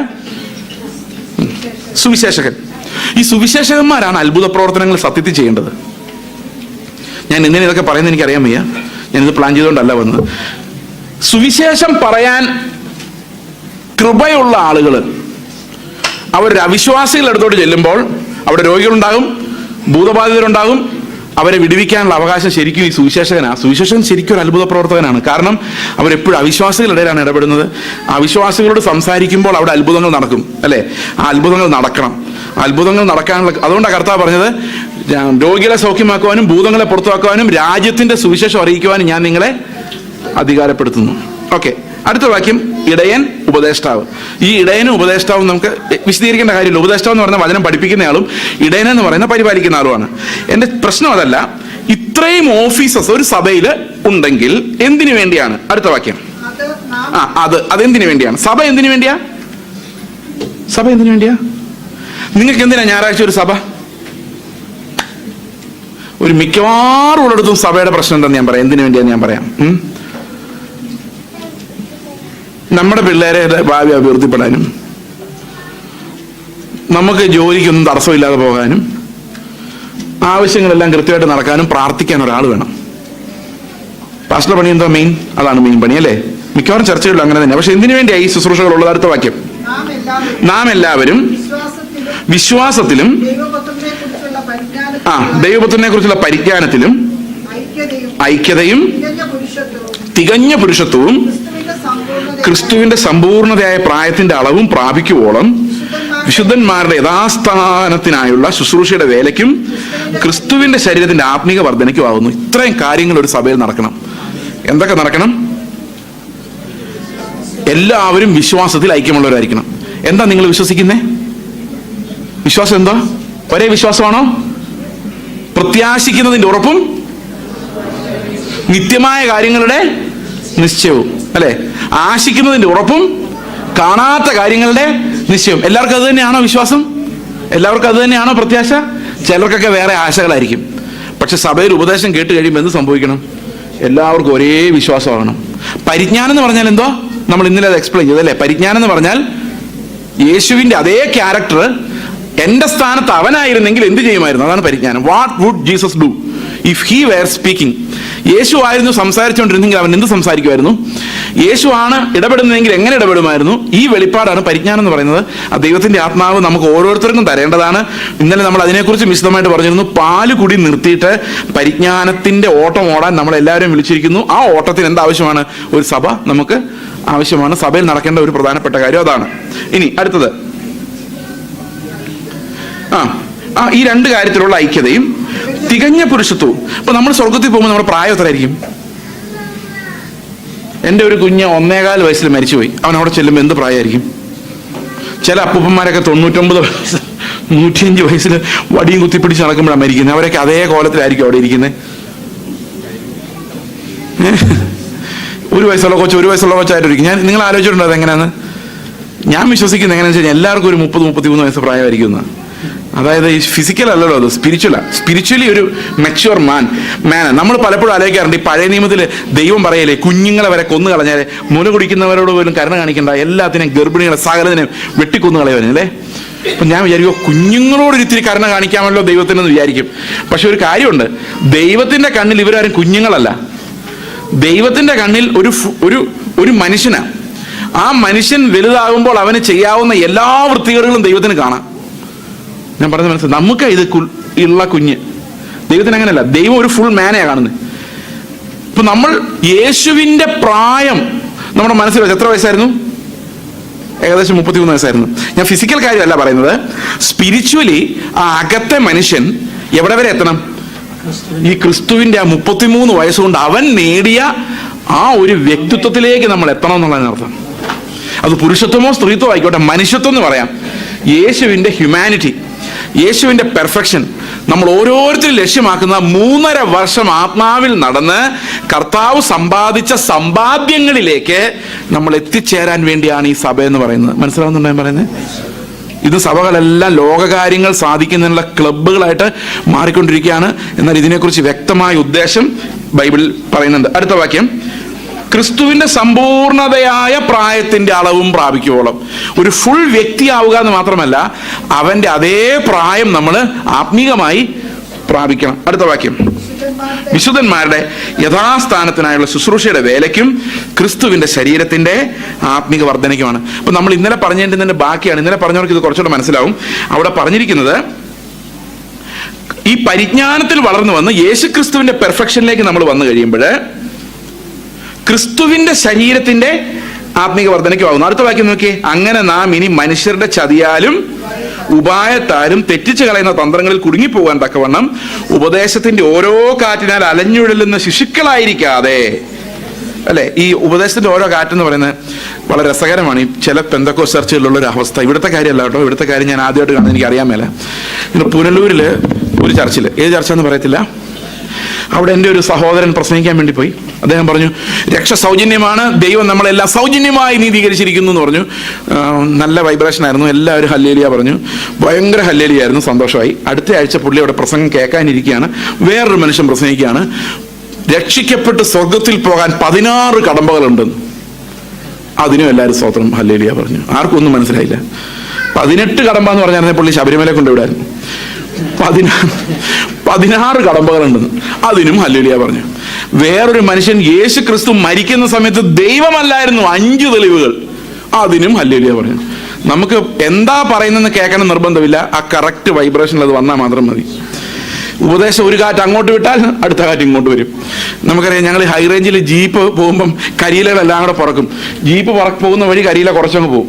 അപ്പം നമ്മൾ വിചാരിക്കും കരിയില പോയ ആ വഴി പോയി എന്ന് പറയും. അവൻ പോകില്ല, കുറെ കഴിയുമ്പോൾ അവിടെ വീഴും. അടുത്തൊരു ജീപ്പ് എതിരെ വരുമ്പോൾ അതേ കരിയിലകൾ ഇപ്പുറത്ത് തോന്നിയാണ്. ഇത് വർഷങ്ങളായിട്ട് ഇപ്പൊ ജോൺ തോമസ് പാസ്റ്റർ പ്രസംഗിച്ച് കുറെ കരിയിലകൾ പറന്ന് ഇനി അടുത്തൊരു മനുഷ്യൻ വന്ന് പ്രസംഗിക്കും, അതേ കരിയിലകളെ മടങ്ങി വരാനുള്ള സാധ്യത. അതുകൊണ്ട് എന്താന്ന് വെച്ച് കഴിഞ്ഞാൽ, പാല് കുടിക്കുന്ന ശിശുക്കളായി പോയാൽ അങ്ങനെ ആയിരിക്കും. ഞാൻ പറഞ്ഞ മനസ്സിലാവുന്നുണ്ടോ? ഞാൻ ഗൗരവമായിട്ട് പറഞ്ഞു, പാല് കുടിക്കുന്ന ശിശുക്കളായി പോയാൽ ഇതെന്താ സഭയിൽ നിന്ന് പറയുന്നത്, പുൾപിറ്റിൽ നിന്ന് പറയുന്നത് ഒന്നും നമുക്ക് മനസ്സിലാവൂല. അവരോരോ ഉപദേശത്തിന്റെ കാര്യങ്ങൾ അങ്ങോട്ട്, ഓരോ ഉപദേശത്തിന്റെ കാര്യങ്ങൾ ഇങ്ങോട്ട് ആടിക്കൊണ്ടിരിക്കും. 100 വർഷം കഴിഞ്ഞാലും കുഞ്ഞായിട്ട് അവിടെ തന്നെ ഇരിക്കും. ആ കരിയിൽ അവിടെ തന്നെ അഴുകി ഇല്ലാതാവും. അതുകൊണ്ട് പരിജ്ഞാനം പ്രാപിക്കുന്ന വചനത്തിലേക്ക് നമ്മൾ വന്നില്ലെങ്കിൽ നമ്മൾ ഈ അധ്വാനിച്ചതും ഓടിയതും എല്ലാം വ്യർത്ഥമായി പോകും. ഇത് ദൈവത്തിന്റെ ആത്മാവ് നൽകുന്ന ഒരു വാണിംഗ് ആണ്. അപ്പൊ പ്രാർത്ഥന എന്ത്, ആരാധന എന്ത്, ഇതെല്ലാം എങ്ങോട്ട് വരണം? ഈ പരിജ്ഞാനത്തിന്റെ തലത്തിലേക്ക് വരണം. നമ്മൾ ഓരോരുത്തരും ക്രിസ്തുവിന്റെ പ്രായം പ്രാപിക്കുവോളമുള്ള ആത്മീക വർധനയ്ക്ക് വേണ്ടി അങ്ങോട്ടും ഇങ്ങോട്ടും നിലവിളിച്ച് പ്രാർത്ഥിക്കേണ്ട സമയമായിരിക്കാം. കാരണം അന്ത്യകാലത്ത് കർത്താവ് വരുമ്പോൾ, മനുഷ്യപുത്രൻ വരുമ്പോൾ വിശ്വാസം കണ്ടെത്തുമോ? അപ്പൊ ഉപദേശത്തിന്റെ ഇത് നോക്കിയാണെ, അങ്ങനെ നാം ഇനി മനുഷ്യരുടെ ചതിയാലും ഉപായത്താലും തെറ്റിച്ചു കളയുന്ന തന്ത്രങ്ങളിൽ കുടുങ്ങിപ്പോകുവാൻ തക്കവണ്ണം. ഈ പല ഉപദേശങ്ങളിൽ മനുഷ്യൻ കുടുങ്ങിപ്പോകുന്ന കാരണം ദൈവത്തിന്റെ സുവിശേഷത്തിന് വിരോധം ആരാന്നറിയോ? എപ്പോഴും മനുഷ്യനാണ്. മനുഷ്യന്റെ തത്വജ്ഞാനമാണ്, തത്വചിന്തയാണ്. തത്വചിന്തയുമായിട്ട് ഫിലോസഫിയുമായിട്ട് ഒരാൾ രംഗപ്രവേശം ചെയ്ത്, അതാണ് തത്വചിന്ത കൊണ്ട് നിങ്ങൾ ആരും വഞ്ചിക്കപ്പെടരുതെന്ന് പൗലോസ് പറയാനുള്ള കാരണം. പ്യുവർ വചനമല്ലാതെ മനുഷ്യന്റെ ചിന്തകളിൽ നിന്ന് വരുന്ന എല്ലാ പ്രസംഗങ്ങളും വ്യാജമാണ്. വചനം വ്യാഖ്യാനിക്കാതെ വരുന്ന എല്ലാം. എന്തുകൊണ്ടാണ് ഈ വചനം ഇത്ര ഇമ്പോർട്ടൻ്റ് എന്നറിയോ? ഈ വചനത്തിൽ പറഞ്ഞിരിക്കുന്ന കാര്യം വേറൊരിടത്തും ഇല്ല ലോകത്ത്. അതുകൊണ്ടാണ് ഈ വചനം എന്ന് പറയുന്നത് എപ്പോഴും ഒരു തേർഡ് വോയിസായി. പരിജ്ഞാനം എന്ന് പറഞ്ഞാൽ ഞാൻ അതിനൊരു തേർഡ് വോയിസ് എന്നാണ് വിളിക്കുന്നത്. നമുക്കൊരു ഈ പരിജ്ഞാനത്തിന്റെ വചനം പലപ്പോഴും നമ്മളെ മണ്ടന്മാരാക്കുകയും ചെയ്യും. ഒരു എക്സാമ്പിൾ ഞാൻ പറയാം നിങ്ങളോട്. മല്ലപ്പള്ളി എന്ന് പറഞ്ഞൊരു സ്ഥലമുണ്ട്. അവിടെ ഒരു 5 വർഷമായിട്ട് ഞാനൊരു ബൈബിൾ ക്ലാസ് നടത്തുന്നുണ്ടായിരുന്നു. അപ്പോൾ അവിടെ ഒരു ചർച്ച ഉണ്ട്. അപ്പോൾ ഒരു ദിവസം ഈ ഒരു പബ്ലിക് മീറ്റിംഗ് അവിടെ വെച്ചപ്പം ചർച്ചിലില്ലാത്തവരും അതിനെ കേട്ടിട്ടില്ലാത്തവരുമായ കുറേ സഹോദരങ്ങളോടുണ്ടായിരുന്നു. അപ്പോൾ അടുത്ത പ്രാവശ്യം അവിടെ ചെന്നപ്പം എൻ്റെ കയ്യിലൊരു നോട്ടീസ് കിട്ടി. നോട്ടീസ് എന്ന് പറഞ്ഞാൽ ബിലീവേഴ്സ് ജേണൽ എന്ന് പറഞ്ഞൊരു മാസിക ഉണ്ട്. നിങ്ങൾ കണ്ടിട്ടുണ്ടത്? കണ്ടില്ല? നല്ല കാര്യം. അപ്പൊ അതിനകത്ത് ഒരു ചോദ്യോത്തര പങ്ക്തിയുണ്ട്. ചോദ്യം ഉത്തരം. ഞാൻ നിർത്താൻ പോകട്ടോ, അടുത്ത ആൾക്കാർ വരുമല്ലോ. ചോദ്യോത്തരം. ചോദ്യം ഇതാണ്: ഞാനൊരു മനുഷ്യൻ പ്രസംഗിക്കുന്നത് കേട്ടു, അത് ഇതാണ്, ഞാനാണ് ആള്, എന്നെ കുറിച്ചുള്ള ചോദ്യോത്തരമാണ് ഈ ബിലീവേഴ്സ് ജേണലിൽ വന്നിരിക്കുന്നത്. ഒരുത്തൻ നിന്റെ കരണത്തടിച്ചാൽ മറ്റേ കരണം കാണിച്ചു കൊടുക്കുക, അല്ലാതെ വേറെ വഴിയില്ല. പുതപ്പ് ചോദിച്ചാൽ ഉടുപ്പ് കൊടുക്കണം. ഇങ്ങനെയൊക്കെ ഒരാൾ പ്രസംഗിക്കുന്നത് കേട്ടു. ഇതൊക്കെ ഇന്നത്തെ കാലത്ത് പ്രാക്ടിക്കലാണോ എന്നാണ് ചോദ്യം. ഉത്തരം: ഇത് പ്രായോഗികമല്ല. ഇങ്ങനെ ആയാൽ മനുഷ്യര്, ലോകക്കാർ നമ്മുടെ പുറത്ത് തമ്പേറടിക്കും. അതുകൊണ്ട് എന്ത് പ്രശ്നം ഉണ്ടായാലും പോലീസിന്റെ അടുത്ത് ചെല്ലുന്നതാണ് പരിഹാരം എന്ന് മറുപടി. സന്തോഷം.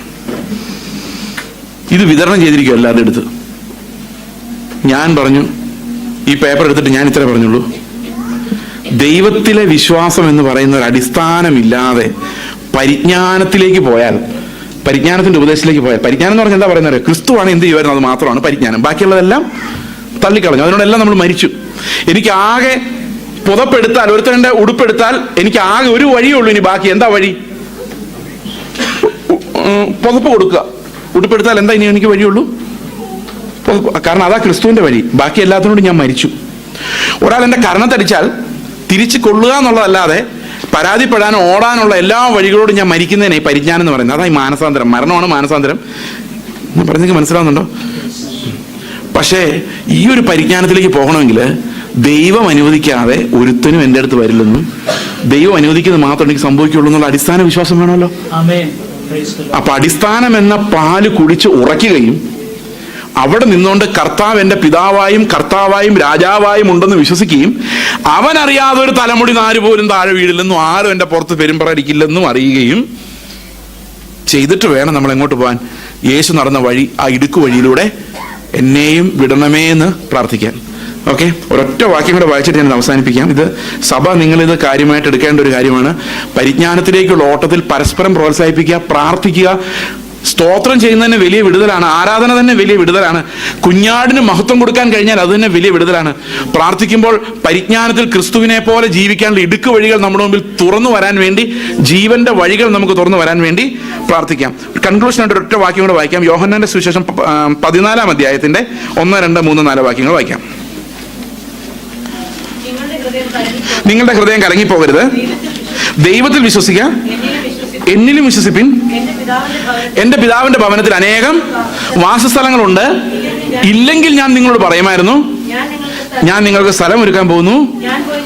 ഞാൻ പോയി നിങ്ങൾക്ക് സ്ഥലം ഒരുക്കിയാൽ ഞാൻ ഇരിക്കുന്നിടത്ത് നിങ്ങളും ഇരിക്കേണ്ടതിന് പിന്നെയും വന്ന് നിങ്ങളെ ചേർത്തുള്ളൂ. എന്താ യേശു ഇത്രയും താമസിക്കുന്നേ? സ്ഥലം ഒരുങ്ങിയിട്ടില്ലേ? ഒരുങ്ങിയിട്ടില്ല. അവിടെ എന്താ പറഞ്ഞേക്കുന്നത് നോക്കി?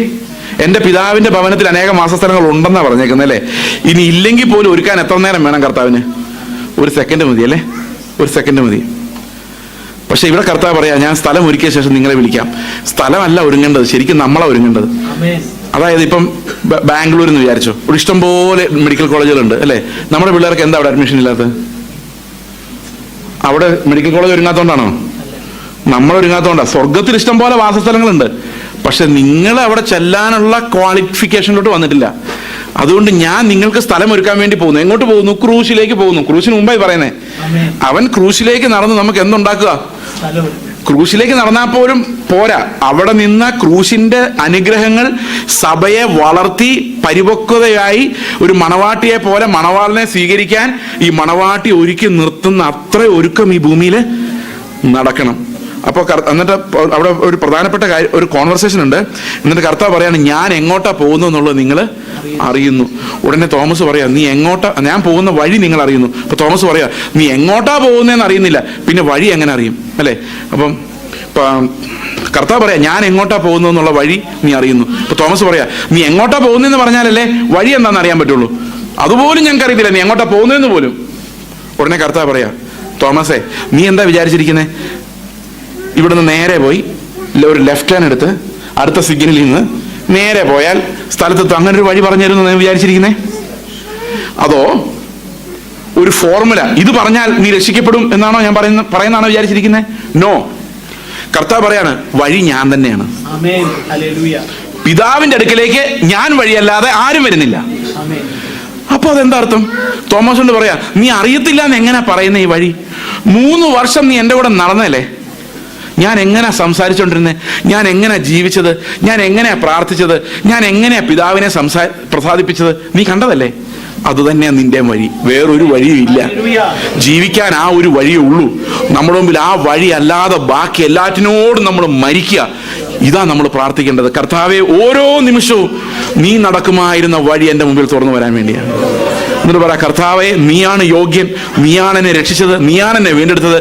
ഞാൻ തേജസ്കരിക്കപ്പെടുന്ന ഒരു നാളിൽ നിനക്ക് എന്ത് തേജസ് ഉണ്ടായിരുന്നോ അവന്റെ കൃപയുടെ നിറവിൽ നിന്ന് നാം ഓരോരുത്തരും കൃപയുടെ മേൽ കൃപ പ്രാപിച്ച് അവന്റെ അതേ പ്രതിമയായി ഒരു ദിവസം നമ്മൾ രൂപാന്തരപ്പെടും.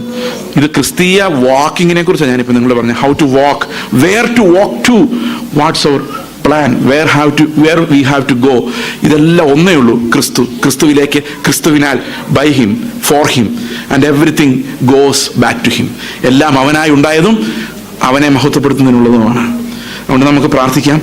നമുക്കൊരു യഥാർത്ഥ ക്രിസ്ത്യൻ വാക്ക്, ഒരു കറക്റ്റ് പ്രെയർ നമ്മൾ പ്രാർത്ഥിക്കാൻ വേണ്ടി മണിക്കൂറിലിരിക്കുമ്പോൾ അത് കർത്താവിന് പ്രസാദമാകുന്ന ചില പ്രാർത്ഥനകൾ കേൾക്കുമ്പം കർത്താവിന് ഭയങ്കര സന്തോഷമാണ്, ചിലത് ഭയങ്കര സങ്കടമാണ്. ഈ പ്രാർത്ഥനയെല്ലാം സ്വർഗസ്വനായ പിതാവിൻ്റെ അടുത്തേക്ക് യേശു ക്രിസ്തു മധ്യസ്ഥനായിട്ട് കൊണ്ട് ചെല്ലുന്ന കാര്യം ഒന്ന് ആലോചിച്ച് നോക്കിയേ. നിങ്ങൾ നിങ്ങളുടെ പാസ്റ്റർ എറണാകുളത്ത് നാട്ടിൽ പോയിട്ട് വരുമ്പം നിങ്ങൾ പറയുമോ, നാട്ടിൽ പോയിട്ട് വരുമ്പോൾ പുതിയ മലയാള സിനിമയുടെ CD വല്ലതുകൊണ്ട് മേടിച്ചുകൊണ്ട് വരണമെന്ന് പറയുമോ?